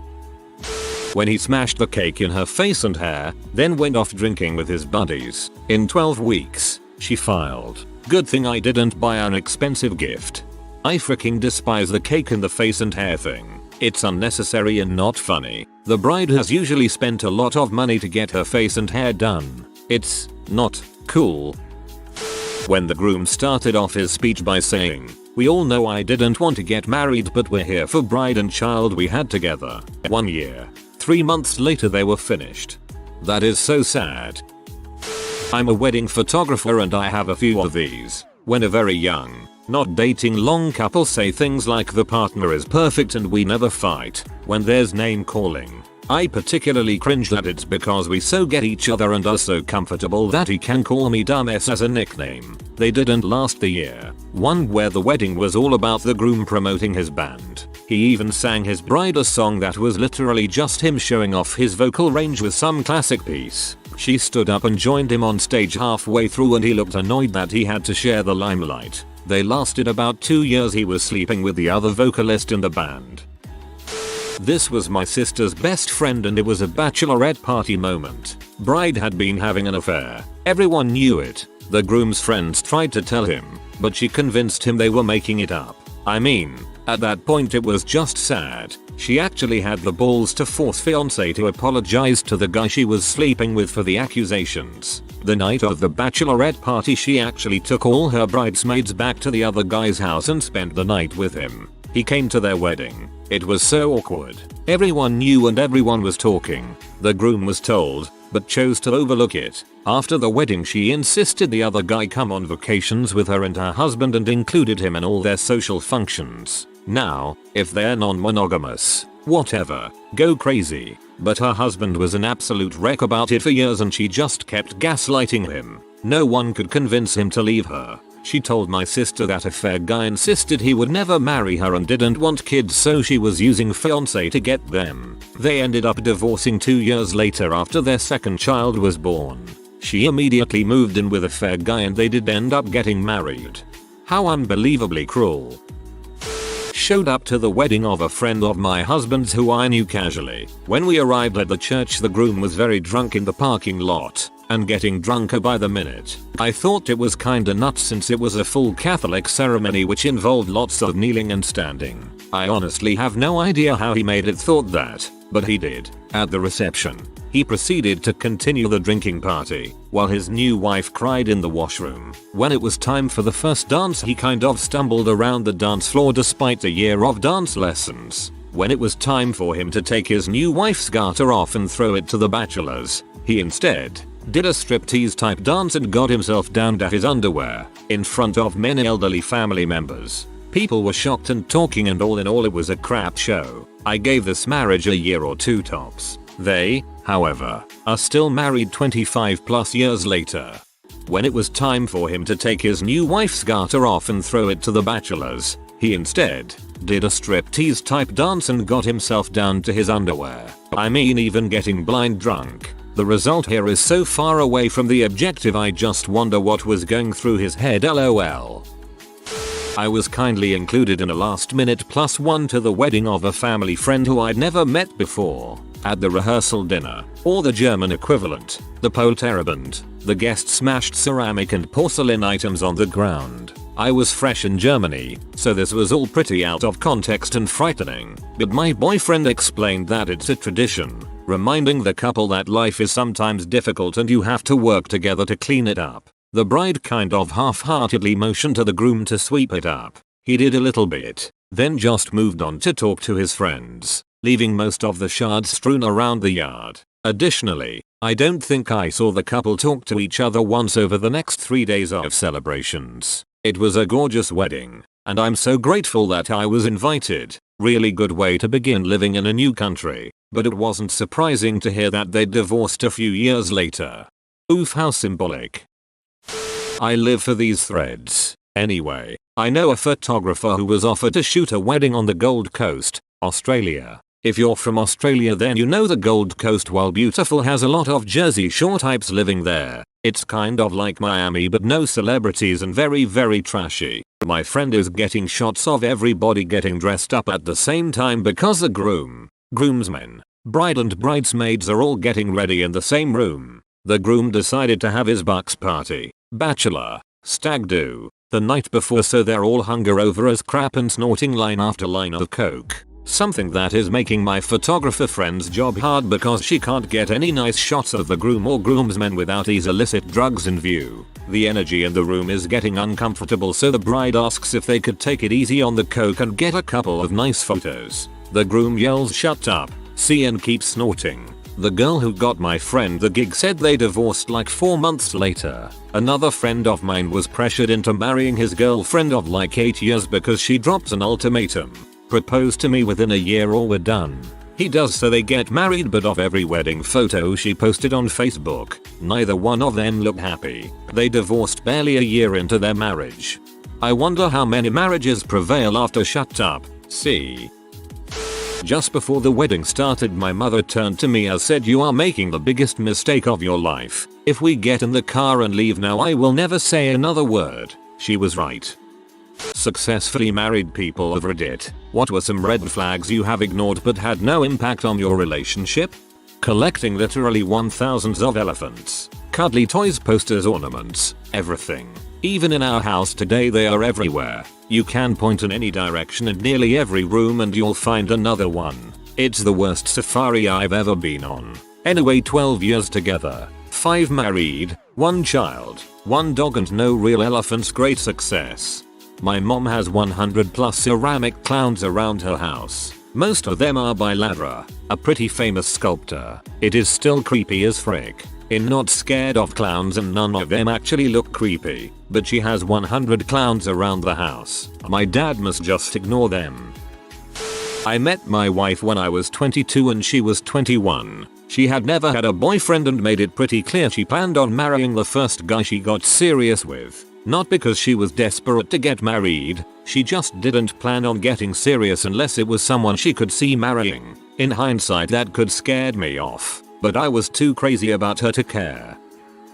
Both of our families saying we were making a huge mistake because we were young and so wrong for each other. My family refused to call her anything other than that W and refused to accept that I was serious about her. They all wanted me to get back with my ex. Her family liked to remind us that I was trash and not good enough for her every few minutes. It's tough to hear that from people who are supposed to love you, and we ended up cutting ourselves off from family for a few years because of it. Some we still don't talk to.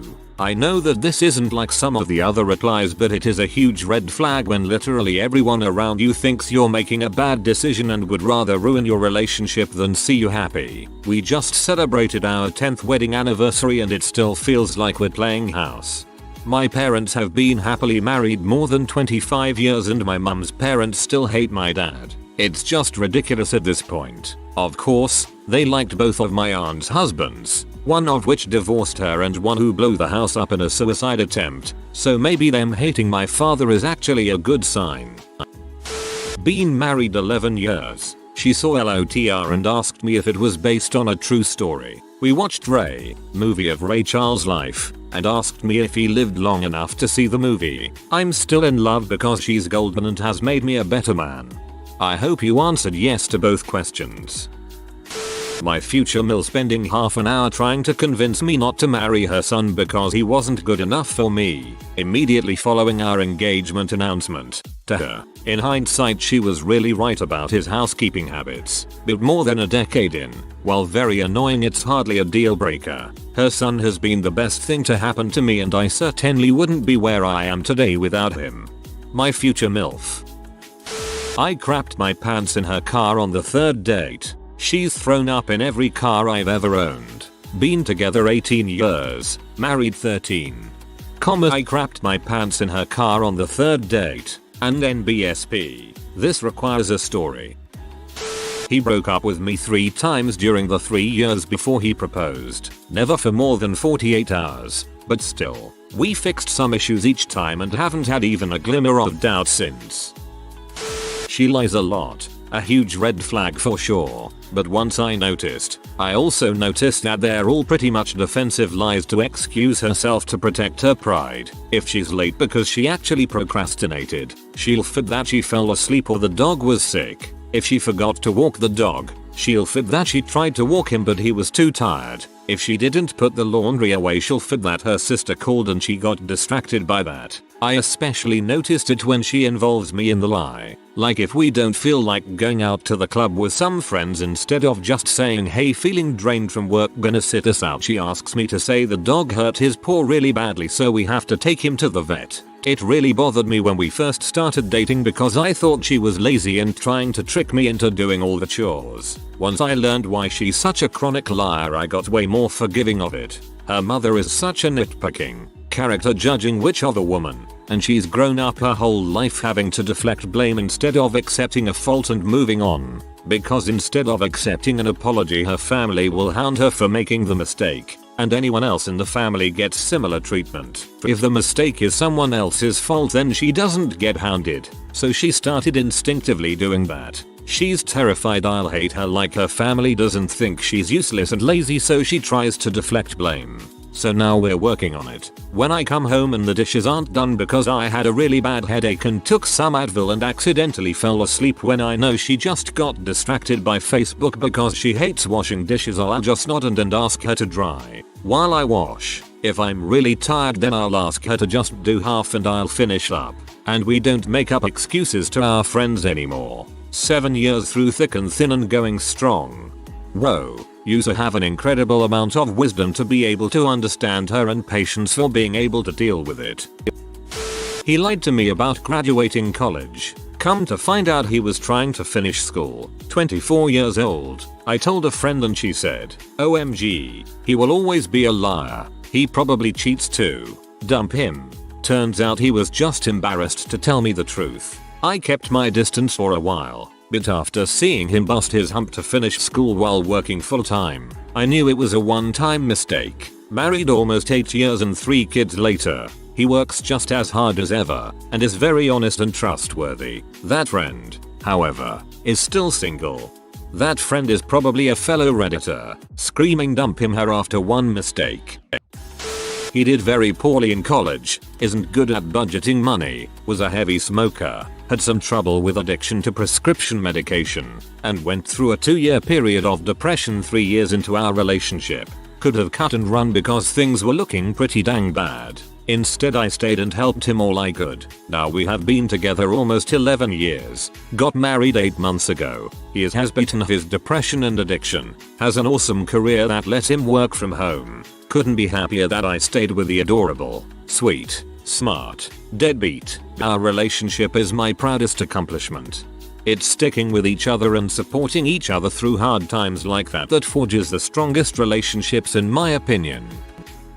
When we started dating, my husband used to quit jobs whenever he didn't feel like going to work that day. That was almost 12 years ago, 10 years married. Now he is a very hard worker. He always goes to work early and has been successful in his career. He has never put our family in a financial bind, even staying in jobs he didn't like until he found something better for him. Becoming serious about marrying me made him want to be a dependable man. This won't be true for most women, but for me it was her vindictiveness. Her friend's boyfriend broke up with her. My now wife slashed his tires, poured nail polish on his hood and scratched the paint on his doors. She hasn't shown this kind of malice since this incident. We have been married 12 years. She hasn't shown this kind of malice since this incident. She already learned you once. Seeing some of these I almost feel a little petty, but when I asked my wife's father for permission to marry her he said no, and given previous issues there was a chance of having to cut off contact with her family if we moved forward. There were threats designed to make her change her mind about me, cutting off financial support for college, which they followed through on, not walking her down the aisle, lots of emotional abuse and manipulation. None of these were red flags about her, but it definitely made for stressful times. We're approaching 5 years now though. I hope you keep going and being happy. I guess I met him on an internet forum and like 3 months later he sold everything he had to move clear across the country to be with me. It was dang fast emo and it sucked for the first year because he couldn't get a job. I had to work 4 jobs. Never again. 7 years later and I still love him, but now it's his turn to work multiple jobs. This sounds almost exactly like my fiancee and I, only she made enough to support us both living in her grandparents' second home. I now have a fantastic job and we're out on our own. Worth all the stuff I got rid of a million times over. What a great question. I broke off an engagement over 4 years ago and every relationship I've had since then I break off when I see a red flag. It's nice to know that some red flags are okay and acceptable. Thanks man. I'm still looking for an experience similar to my case. Good luck finding a partner. An interfering mother and a family full of drama. Turns out if you move far enough away, none of that affects your daily lives all that much. My wife is difficult to please in some ways. We actually were joking about it yesterday. In fact, she has really specific tastes and I have almost none.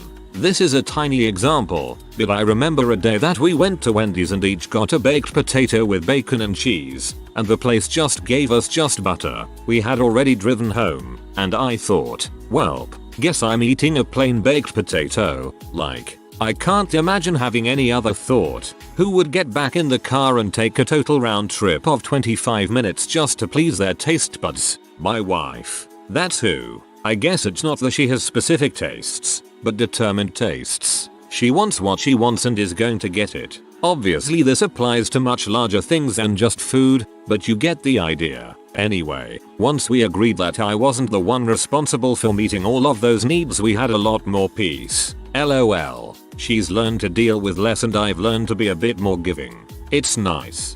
Waiter. I'll begin with a house salad, but I don't want the regular dressing. I'll have the balsamic vinegar and oil, but on the side, and then the salmon with the mustard sauce, but I want the mustard sauce on the side. On the side is a very big thing for you. My wife's mother and father really didn't want her to marry me. Her father offered her $1,000 before walking her down the aisle and said to her, you know it's not too late to turn around. I'm glad she didn't listen to them and I lucked out because she is the better one and I am really lucky to have her. Her parents love me now so all is good. 11 years married with 1 child. She believes in God. I am an atheist. Hey, maybe not a red flag to everyone but it gave me pause. 16 years. 2 kids later, here we are. Aside from a few discussions about what to tell our kids and when, as well as her mom's insistence on not believing that I don't believe it has not been an issue. My husband revealed to me, about 3 years into our relationship and after our first child was born, that he had never played a Zelda game and had no interest in ever playing one. I was heartbroken. I thought I knew and loved this man, but he somehow hid this from me for years. It was hard, but we made it 5 years since then. I think it'll be something I can eventually forgive him for. You are an amazing person for overlooking this. When I met my husband, he was homeless. He moved in with me pretty quickly, which made my friends and family very nervous. But once he had a more stable situation, things got a lot better for him. A few years later, we're homeowners, and I'm a stay-at-home mom to our son. He's doing well and working hard to keep moving up. My husband and I have been together since we were 16 and 18. We did long distance for 3 years while he was at university with me going down almost every weekend to see him, then moved in together after he finished. I can't even tell you how many people were just waiting for us to break up, convinced that it would never last as we were so young. People seem amazed that he didn't want to sleep around before settling down, particularly while he was at uni. I was his first. We had a big row once because his mother gave him condoms to take to a music festival I wasn't going to. She said it was just in case. She really disliked me as she thought I was too much of a distraction for his education and made it very clear I was unwanted, but thankfully we have a much better relationship now. We are also very different. He was a scruffy rocker with a terrible taste in clothes. Think massive, ripped Parker and bright blue denim jacket, and I was a girly girl. He didn't even believe me when I said I liked him. He thought I was playing a joke on him. The only thing we really had in common was liking the band Muse. However, he made me laugh more than anyone else I've ever met and still has me in stitches every day. He is kind and generous and is absolutely my best friend. My sexy best friend. We have been together 12 years and got married this summer. It was absolutely the best day of my life. Low-key and just good music, great food, and all our favorite people. So many people have said how genuinely happy we look to be getting married, and there was never any doubt for me. There have been plenty of tough times, but they only bring us closer. We are both well-rounded, independent people, but together we are more than the sum of our parts, and I am thankful for him every day. TL. DR. Young love, overbearing mother. Opposites attract, but we are, so far, living happily ever after. I started dating my wife when she was a senior in high school and I was just starting college. On the second date she made it clear that she was saving herself for marriage. Now the only reason this was a red flag for me is because A. Girls like that where I'm from are almost always cray. B. Sex, for me, is a very important aspect of a serious relationship. I fell in love, ignored my red flag, which in hindsight was a dumb red flag in the first place, and married her. She's not crazy, marriage is amazing, and the sex is utterly mind-blowing. I wouldn't trade our marriage for anything. He's a believer, and I'm an atheist. He's conservative and I'm liberal. He loves football and is a sports reporter, and I have never understood or liked sports at all. But we just celebrated our 16th anniversary and have been together 19 years total, and we still love hanging out together. It turns out the big differences aren't so big when you approach each other with kindness and compassion at all times. I think the only real red flag is viewing and or speaking to your partner with contempt. If either person in a relationship does that, it's a bad sign. Not married but started dating my roommate. She has lots of money and has kind of like a laboratory downstairs, specimens in formaldehyde, 100 mini vials of black widows, carnivorous beetles and a few hundred animal skulls. Realized it was cool as crap, but seeing someone with it made me a bit freaked, until I realized if I had the money I'd also collect such things. Biologists gonna biologize.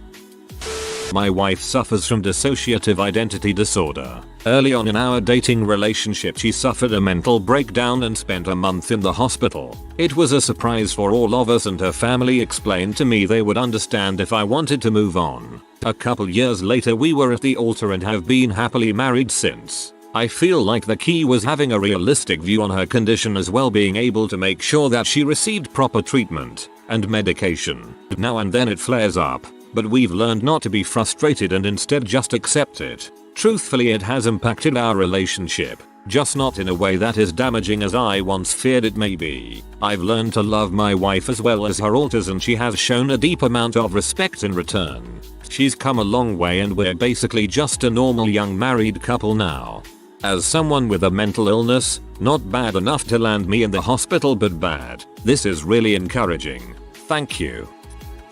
I am a clingy, needy, codependent person. This has been apparent from the get-go as well. I won't say that it has had zero impact on our relationship, but I will say that our relationship has not been adversely affected. Rather than say, screw that noise, my husband chose to accept my insecurities, and with love, patience, understanding, and communication, I am literally a million times better. He is able to go have a game night with his friends until 4 AM and come home to a peacefully sleeping wife with no angry text messages in the meantime. When we started seeing each other over 7 years ago, that would have been unfathomable. I would have been blowing up his phone starting at around 11 PM and guilt tripping him for not being able to sleep without him, to the point where he wouldn't have even been able to enjoy the company of his friends. In the interest of full disclosure, I am now on an SSRI for generalized anxiety with depression, which I have been taking for the last 2 years, and I am like a whole new person because of it. Without the love and support of my husband for the first 5 years of our relationship, I might never have had the courage or wherewithal to ask for help from my doctor. Also, I used to smack him all the time if he said something I didn't like, or pinch him if he was ignoring me at a party, or squeeze his flesh very hard. Very hard. Think bear claw grip, when we were arguing and I got angry. I never thought of that behavior as having anything wrong with it, and he tolerated it for 2 or 3 years actually. Then one day, he made an almost offhand remark about how he felt abused. I was floored, stunned. I had no idea that he had felt that way, and was completely ashamed of myself for it. I sincerely loved him, Still do, and did not want to continue that pattern of behavior. I immediately made conscious efforts to stop doing those things, and it took time to break the habits, but I did. We now both feel happy, secure, and safe in our relationship, and we do frequently touch base with each other to evaluate whether we are in need of more closeness or if something is bothering one of us, or anything like that. TLDR, was crazy and abusive at the beginning of my relationship. I'm not anymore. Good on you for realizing you had some problems and working to fix them. She has never seen any of the Star Wars films or any of the Lord of the Rings films, nor will she ever have any interest in watching them. I will never understand that woman. I made my wife watch all the Star Wars movie back to back, alone. She earned her keep. First of all, it's important to understand that marriage is an agreement that you make every day, not just one time at church in a suit with all your friends and family around for pictures. So as long as that agreement is still being made, then it's successful, but it's never finished. I mean, there's not a thing that happens where all of a sudden a marriage is now judged successful, and we can cross that off the to-do list and go out for dinner. Some days it's easier to make that agreement, and some days it's harder to make it. But every day both partners make choices about their relationship, and whether or not to maintain it is one of them. Since you can really only account for your own choices, the question is really about yourself. At what point would you seriously consider ending a relationship? What are your own limits? What are your fundamental needs? Then you share that. That stuff needs to be on the table and talked about, and it needs to be examined pretty regularly. So if you want to be in a successful marriage, you've got to understand your own needs and be willing to work within the limits of your so. It takes a fair amount of honest introspection on both parts, and it takes vulnerability and trust to share that kind of delicate information with someone. And it takes doing both those things, the self-reflection and the trusting, sharing stuff, repeatedly. My wife went through a S phase during her teenage years, early 20s, and told me that she had had sex with probably 20-30 people total. Right before meeting me though, she had been in an exclusive relationship for 2-3 years. The only impact it's had on our relationship is probably that the sex is mind-blowingly good. The experience is kind of awesome. When we met, it really seemed like she had changed, and I appreciated that she was upfront and honest about her past. I trusted her, and thankfully was right to do so, because her past has never been an issue in the present. She was a fundamental Christian when we met. I was someone who had stopped going to church a few years prior to meeting her. We had chemistry and we each recognized it in the first 2 weeks. We got married 10 months later and are just a few weeks away from our 18th anniversary. We go to church on Christmas and Easter now. She still believes in God but has no regrets about not attending church regularly anymore. My wife is the youth minister at her church and I'm a vaguely paganistic agnostic. It's complicated. In any case, I don't think religious mismatches have to be an issue, so long as both partners respect each other's views.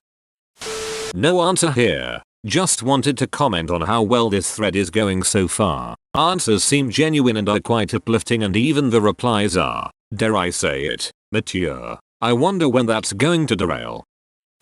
This is actually serious. I'm never late. I'm an engineer, so I'm happy with precision. I'm also ex-military, so if you're on time, you're late. My wife is always late. I was bitching about this to a friend and he gave me some great advice. You don't have children. If this really bothers you, leave her now. If it doesn't bother you, accept it and shut the frick up now. I took an honest assessment. She's always late. Would I be better off without her or not? I decided not, so I had no choice but to shut up. She's not going to change, so I should stop stressing out about it. 23 years later, and we're still late. Once I realized she wasn't going to change, it removed all the stress from the situation.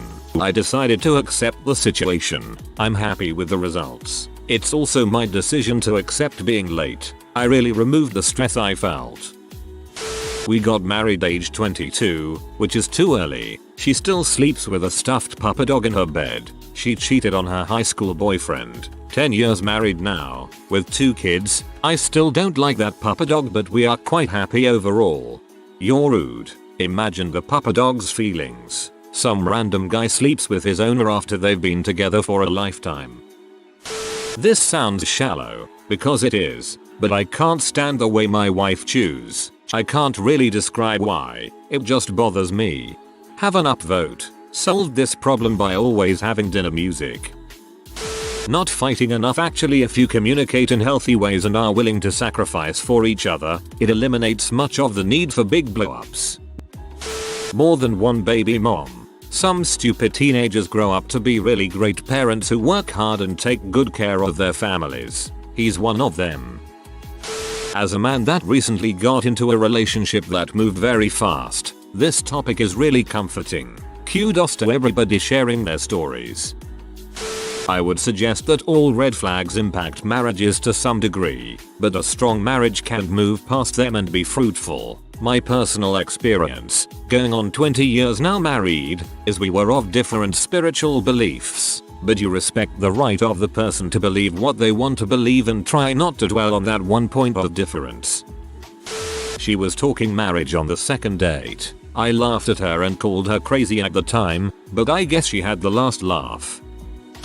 It should have been a big red flag. His mum, and a few people who had known him since he was a child warned me that he had a really awful raggy temper. I had already known Mayo as a friend for several years by this time and had never even seen him annoyed. I thought about it, and sort of filed the information away to see how things went going forward. I'm glad I trusted my instinct as we have been together for 14 years now and I have never once seen him angry. We have a really wonderful marriage. It's odd of me to have ignored the warning as my parents had a violent marriage, and I would never recommend that anybody ignore a warning like that, especially from the person's own mother. I guess I just put it down to the fact that he had a serious accident as a teenager which changed his life in a big way, so I'm guessing he lost his rag quite badly around that time. Redditors who married the sister brother of an ex. Is it weird having your ex as a sibling, and how does you also feel about the fact that you once dated their sibling? Well, there don't seem to be answers. I can come close. Currently dating younger sister of an ex. Ex and I were really close friends for years, met her through another ex actually, and tried dating for a while. It didn't work because I couldn't really stop seeing her as a friend only. Younger sister always crushed on me and was flirty, but obviously ignored it because I really liked the whole family and didn't want to do anything to frick that up.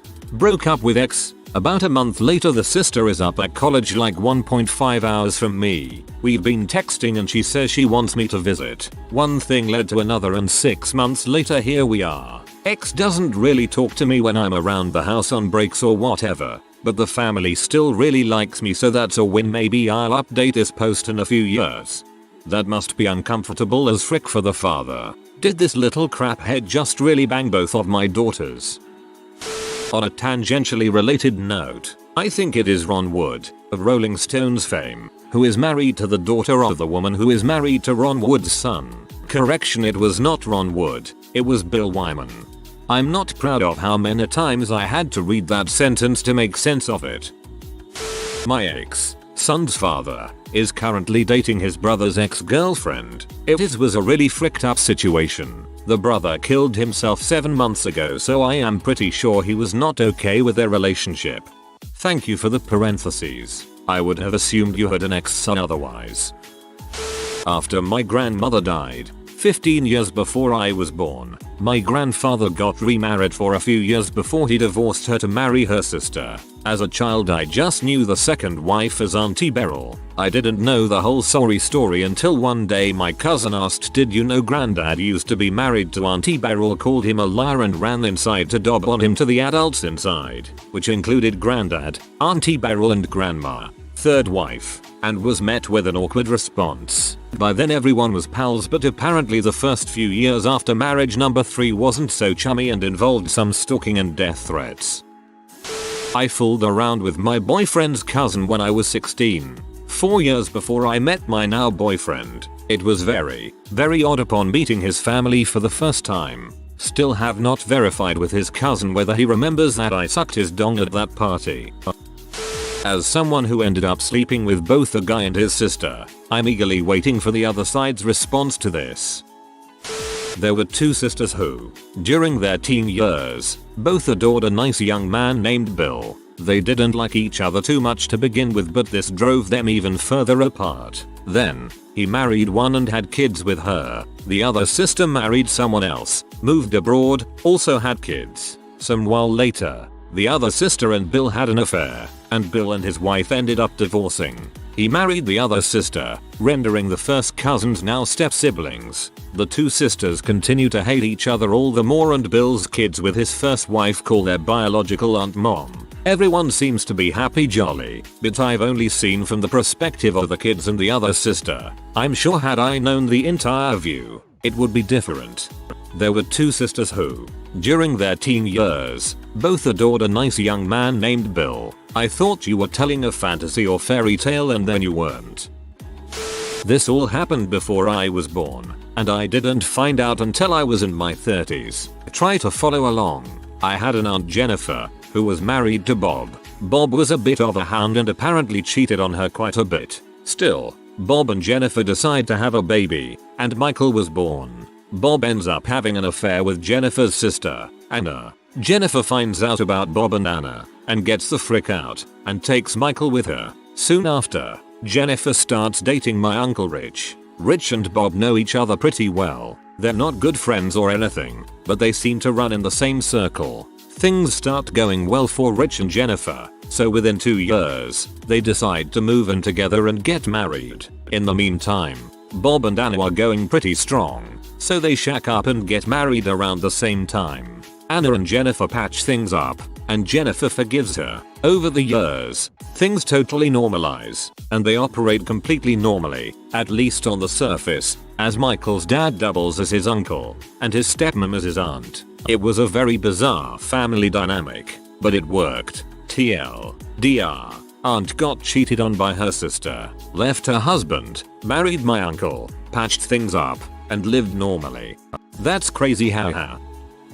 Know a girl who dated a twin for a really long time. They were engaged to be married. He died in an accident. She found comfort in the surviving twin's arms. They dated, got married, had a kid and named him after the dead twin. My brother and I dated a pair of sisters. Me and mine had to break up because I moved away for school while my brother married her sister years later. My ex married the guy she met right after me, who has the same name as me. It's extremely awkward and we try to avoid one another as much as possible. Not me. The wife of my cousin actually dated his younger brother for nearly a year when they were teenagers. I remember it was weird when they started dating, with people in the family judging her. I'm coming from a big Catholic family. I think that the fact that she had sex when she was only 15 was already shocking in the family at the time. The early 90s. But now they have 4 kids, older is 18 years old, younger brother is also married and has 2 kids. Everybody is friend now. I don't even think that the fact they dated when they were teenagers is even a subject of conversation anymore. Went on a few dates with a girl. We hooked up in my car, and then I found out she had a boyfriend, so frick that. Few weeks later, friend of mine introduces me to a girl he's dating. It's her sister. Small world. Friend turns out to be a big butthole. Me and the sister start dating. Kinda weird at first, but she's amazing. Meet her friends. Turns out her and her sister hang in the same group. It gets awkward. We date a couple years. I start attending family events regularly. Her sister starts becoming more comfortable around me. Sees me as a brother now. Still weird. Sister wears comfy house clothes when I'm around cousin family now. I see things I've seen before, but definitely should not be seeing now. GF doesn't seem to mind. Guess she's past it. 8 years go by. We're getting married next week. Her sister has been the most helpful person planning our wedding. Really appreciate everything she's done for us. Still weird. My mom was previously married and had kids with my uncle, my dad's cousin. She got to know the whole extended family very well since everyone lived in the same town. Small town Mexico. So that's how she met my dad. It ended badly and she was too poor to move back with her family in another state, so my dad's family took her and her kids in. They lived houses down from her ex apparently, so everyone saw each other often. IDK how long she was with them before her and my dad started seeing each other, but it eventually happened. In the beginning he treated the kids like his own. They were family after all, but after a while he started resenting them. Now he doesn't like them being brought up. I didn't even know they existed until I was probably 10, and that was just because I overheard my mom on the phone. They stayed in Mexico with their dad, my uncle. Once my dad brought my mom and us, his actual kids, to the States. No one ever understood why he flipped suddenly, but they all still live in the same town and my siblings visit my dad's family, my grandpa and aunts, regularly. Nobody has a problem with it except for my dad. My cousin was married to a man and had a 4-year-old son and a baby daughter. She was in a deadly car accident that put her and her children in the hospital for months. Her husband wasn't hurt in the accident because he wasn't in the car. His brother was the driver and he was killed. That's how he found out my cousin was planning on divorcing him for his brother, the father of her baby girl. That's the saddest freaking thing. I just found a famous story sort of. Beau Biden, VP's son who died. His wife is now dating Beau's younger brother Hunter, who is still married but getting a divorce. Seems fricked up. In that case, I'm glad Biden didn't run for president. I'd hate to have a weird family in the White House. My grandma dated my grandpa's brother for years before marrying my grandfather. To this day I have no idea whether it was awkward or not, but they outlived all of them. Too many pronouns. This isn't terribly interesting, but seeing as there aren't many other answers, I went on a couple of dates with a guy. He turned out to be enough of a dong that I didn't want to date him anymore, but we had the same group of friends and saw each other often enough. I'm now married to his younger brother, my best friend. They don't get along. We talked about everything once and agreed not to talk about it again unless something changes. He's understanding. Glad that we met through his brother, but would prefer not to think about it overly much. It helps that neither of us really speak to his brother and I don't consider him family. I really liked a girl all throughout high school and into college. We dated some, went to prom, and things were okay, but I could tell that she was never going to like me as much as I liked her. We sort of drifted apart. Then I found out she went on a few dates with my brother. I liked him better from every other account that I've been told. No one was married. It was pretty miserable knowing this girl that I really liked was way more into my brother. Sucker. Oh well. My wife was my best friend since grade school, and for a brief period during our high school years I dated her younger sister. We had a mutual breakup after a few months and remained close afterwards. In college, my now wife and I decided to take our friendship to the next level. We were married a few years later and now have 2 kids. There is no awkwardness between any of us and the 3 of us frequently go out to dinner together. Everyone is light-hearted about it and my wife makes jokes all the time. Like when she's sucking my dong, looks up at me, and says, "I love the taste of my sisters. See, all of us are on a bowling team together, too." That got really weird at the end. I can't imagine many people actually being comfortable with dating someone who has shagged their brother sister. Would make family meetings so freaking awkward.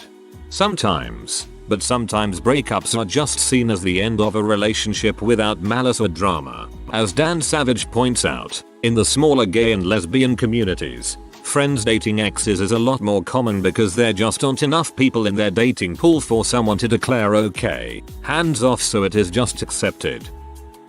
Not really the same thing, but my buddy's mom and his wife's dad got married before my buddy got a divorce recently. She went to school and started seeing someone else. So now his ex-wife is his stepsister. Yes, it is really awkward still. The summer before my freshman year in HS I messed around with my mother's boyfriend's daughter. Had my first BJ from her and nearly lost my virginity to her. Spent the summer fooling around. She was pretty freaky and I was a 15-year-old dude. She was 17, so you can imagine. That ended when our parents found out. They were married a year and a half later, which I guess means I've been sucked off by my stepsister. My dad dated both my mom and my auntie. My mom was head over heels in love with him from a very young age, unbeknownst to him of course. They'd gone on a date or 2 but had never become exclusive. My aunt showed an interest and he dropped my mom and started dating my aunt. My aunt knew my mom was hopelessly in love with him and still went for it. My mom has told me that it absolutely devastated her. Eventually, he saw the light and realized my mom was the one for him. Dumped auntie, dated mom, proposed to her within the year. He doesn't like my aunt now, not because of their past dating history, just because he thinks she's freaking nuts. TL. DR. My dad is a player and my auntie is a real B. Hey, something I can answer. I started dating a girl after high school. We met while working at a grocery store. I heard through a friend of a friend she liked me, so I asked her out. We dated for a little while, but after about a month she ended up breaking up with me over the phone. I was really bummed because I liked her a lot. Her twin, yeah, you heard right, sister also worked with us in the same department. It was super awkward at first because I would still confuse them for each other. Both have the same initials, wore same hairstyle, and uniforms don't help. After about 3 months I heard from a friend of a friend that now the sister was asking around if I was still single. So a group of us went bowling and I ended up making out with her in the parking lot. I was against dating her, but she actually pursued me, so I caved and we started dating. At first the ex wouldn't make eye contact with me at work or speak to me, but after a while the ex didn't seem to mind. The sister didn't seem to mind either. She didn't date me out of spite or anything. Fast forward 11 years, we are now married with 2 kids. The ex also has 2 kids from different fathers, been beaten a lot by her boyfriends, is always broke, no job, can't pay rent, getting kicked out of her apartment, no car, screams at her kids over the smallest thing, constantly dumping them off on others so she can clear her head. I look at her and say to myself, that could have been you by my side, but I wasn't good enough. I think sometimes how I got the better deal. I still talk to her a few times a week. No one thinks it's weird. TL. Doctor dated a girl, then her sister. I'm now married to the sister, but there are no awkward or weird feeling between any of us. Extra content. Sometimes to get under my wife's skin I will call her my silver medal. LOL.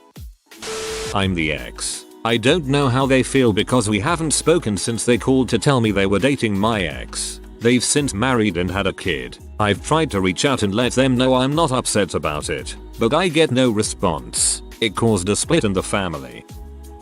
I dated my ex's brother. We all lived in the same house together at one point as well, along with their other brother. That was interesting. Anyway, it was never once discussed, and I honestly have no idea if my ex even knew that I had sex with one of his siblings when his brother and I were dating. It didn't last long, and we became close friends after the dust settled. Never spoke of our relationship again. Very few people know it even happened. Now I don't speak to any of them, and to this day still have no clue if he ever knew.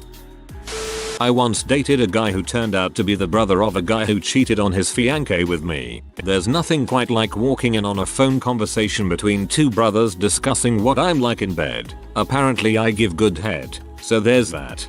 Frickin' Jenny.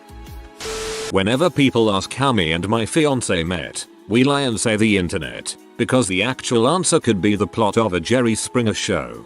The actual story is that we met because I was having repeated casual sex with his twin brother, and R's girlfriend, who I met off a swinger site. This turned into a really dramatic 6-month-long affair with R cheating on his previously mentioned GF with me, her finding out, and a whole lot of yelling and crying and drama. Early on, while all this was going down and before the affair and the drama, I ended up meeting R's brother, D, on a night where we were all just hanging out. We hit it off and became really close friends, and as things got really complicated, he was one of the only people that knew about what was going on between me and R. So we'd talk about it and he'd listen to all this drama. I was going through a really crappy time in my life, and while things were very passionate and chaotic with R, I came to really value D's calmness and patience and empathy, and really fell in love with him as a human being, completely outside of what was going on with R. They are extremely similar in a lot of ways, but I still jokingly refer to D as the good twin because he really is so thoughtful and insightful and great. After everything blew up with R and his GF finding out and being, rightfully, furious, I ended up spending even more time with D, and we fell in love. I moved in with him. and we've been together for 6 years. He's amazingly chill about the whole thing and we just laugh about how it's a super awkward way to have found each other. I genuinely feel bad for RSGF, who is still with him, because it's really crappy for her to have to see the other woman at family gatherings forever. We've moved past it, but it was really weird in group settings for a while. I'm sure that she still thinks that I'm only with D because I couldn't have R, which isn't true at all. Well hey, congratulations on getting the D. In Malcolm in the Middle, Hal dated Lois's sister then married Lois. The sister was P at Lois for stealing her marriage. The sister also have the kids a bunch of gifts like a car and a cotton candy machine. Lois didn't like the gifts but in the end she still loved her sister, gave her a kidney, and wasn't mad or disgusted that Hal was with her, especially because Hal said Lois was much better of a person and that's why he married Lois, not her sister. Then Hal got cancer and he started cooking M. Doesn't exactly answer the question, but my father is a private IT worker I guess you could say, and he had to do a job at my mother's side business. When he saw my aunt he had a crush on her and after she denied him he ended up getting together with my mother. No one really minds it anymore and we even all make jokes about it once in a while and it always brings a good laugh. BTW, they are together for 15 years now. My father dated my aunt briefly before marrying my mother. When he asked permission to marry from my maternal grandfather, my grandfather quipped, "Are you sure you don't want to date my other daughters first to be sure?" Not exactly the same, but I dated a girl for a while. Thought I was going to marry her. She ended up cheating on me but I was very close with her family. Her little sister in particular. After we broke up her sister would text me often and one day asked if she could come up to my place for the weekend. So she did. I had planned on taking her to a few places around my city but about 2 beers and an hour after she got there she basically said we should spend the whole weekend staying in and fricking as a way of getting back at her sister. No complaints, she was super cute. Also not a direct response, but I will say that there were circumstances in olden days where this wasn't so uncommon. My father's mother died very young. My father was 14 and my uncle was 7. My father's father, I resist using grandmother and grandfather since both of them died before I was born, by all accounts a good and decent man, was not up to the task of working full time to support his kids and also being the only parent. His deceased wife's younger sister was in her early 40s, wasn't dating, and absolutely loved her nephews, and so they married, not for love, but for the benefit of my father and uncle. My father's father died a year before I was born, but the woman who I came to know as my grandmother, even though she was technically my great aunt, died when I was in my late 20s. I was very close to her when I was a bit older and a bit braver. I once asked her about this arrangement and I asked her point blank that, even though their marriage wasn't based in traditional love, although they did grow to love each other, if it was platonic. I remember her answering with a little bit of a mischievous grin, "How could it have been? That was a great, real, human moment between us." I think I can contribute something of an interesting story. I dated a girl all throughout high school, had every intention to marry her, etc. She eventually cheated on me with what she said was a cooler version of me. Frick my self-esteem, right? Anyway, fast forward a few years and she had a son with this guy. They dated for short time period and broke up. I guess she fancied his brother enough to date him. They eventually had a kid and got married. So she has 2 kids each by a blood brother. I'm not sure how the family tree works there. Side note, the guy she married is certainly the uglier of the 2. So karma is a B, I suppose.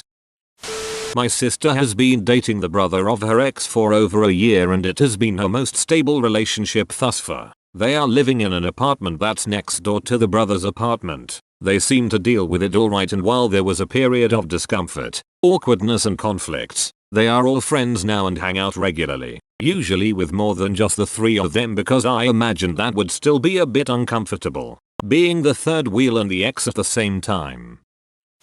One of my best friend's brother married his sil after his wife passed away. I know the couple and both families very well. Everyone seemed normal and cool about it, but the ex doesn't talk to anyone anymore. Not me, but a friend back in high school dated this girl from our freshman class. She was actually a pretty cool chick, but her sister was one of the hottest seniors in school. The sister always had a new dude with her every week or so. My dumbass friend cheated on the little sister with big sister. It turned out the sisters were both suspended from school for fist fighting in the girls' locker room. My buddy was a hero for like a week after that. Now he works at a gas station. One of my family members dated 4 sisters before marrying one of them. Back then I gotta believe he finally married the one that put out. Not exactly what you are asking for, but anyway, back when I was 18 I dated the brother of my ex. At the time I thought I was some kind of vixen. It was so embarrassing.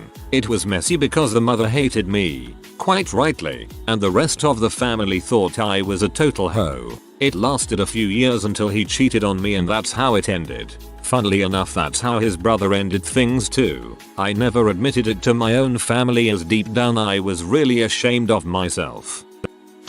Well, my older brother is currently engaged to an ex-GF of mine. He lied to me for years about their relationship while I knew they were into each other. How did I know? When we were broken up, she cheated on me at college, but still talking we got into a fight, and during the fight she told me she had sex with my brother. I never told him I knew until a while later when he asked me if they could be together, and lied to my face when I asked if they had ever been physical. We come from a very close family. I've always considered my brother some of my best friends, but his actions speak for themselves, and his and my relationship is weaker than when he used to pick on me as children. It's caused me a lot of anxiety. I've been seeing a therapist. I dread the day they actually get married if they're going to pull the trigger. I'm embarrassed by it. My friends back home are in disbelief that she's still involved in my family. I want to get to know my brother's fiancée, but I already know so much about the type of person she is that I will never trust her. I still love my brother,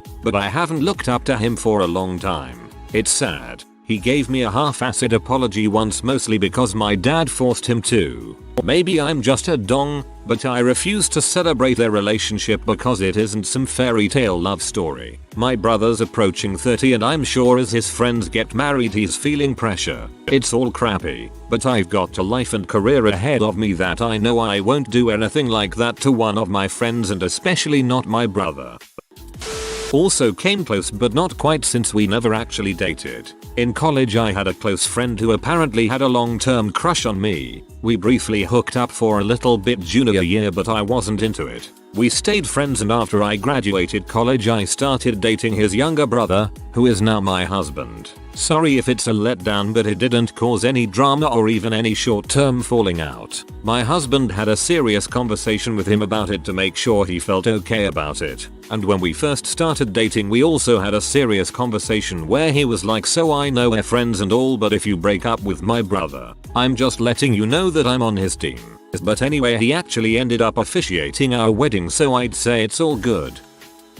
I'm kind of at the periphery of such a relationship. My wife dated her sister's now husband, who was one of my best friends in high school. My wife and her sister actually don't seem fazed by it at all, though only after years of us being married did my wife tell me she had given my friend now Bill a few BJs. I realize that's not unexpected in a high school relationship, but it definitely weirded me out for a while, especially since she only shared specifics after us having been together for 7+ years. Fun fact though, apparently he told her she was bad at it and that's why she's been very reluctant to do oral sex our whole relationship. So, thanks for freaking that up for me, Drew. Bonus round. I had a long time crush on the sister in high school as well.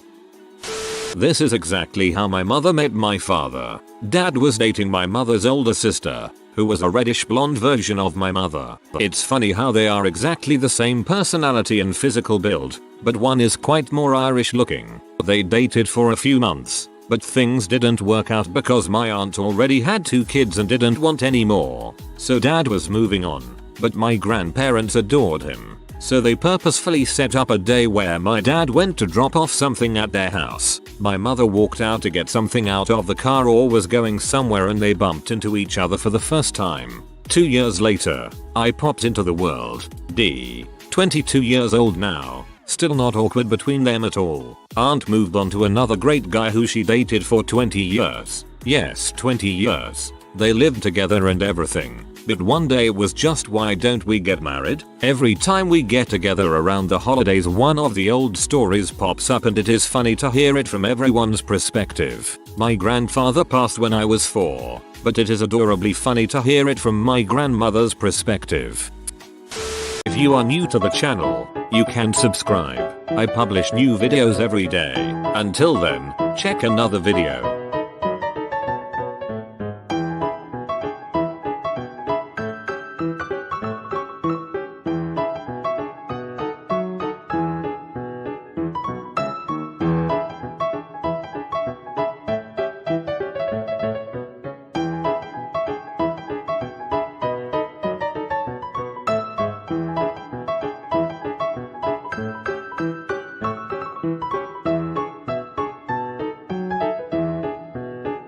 Bye for now.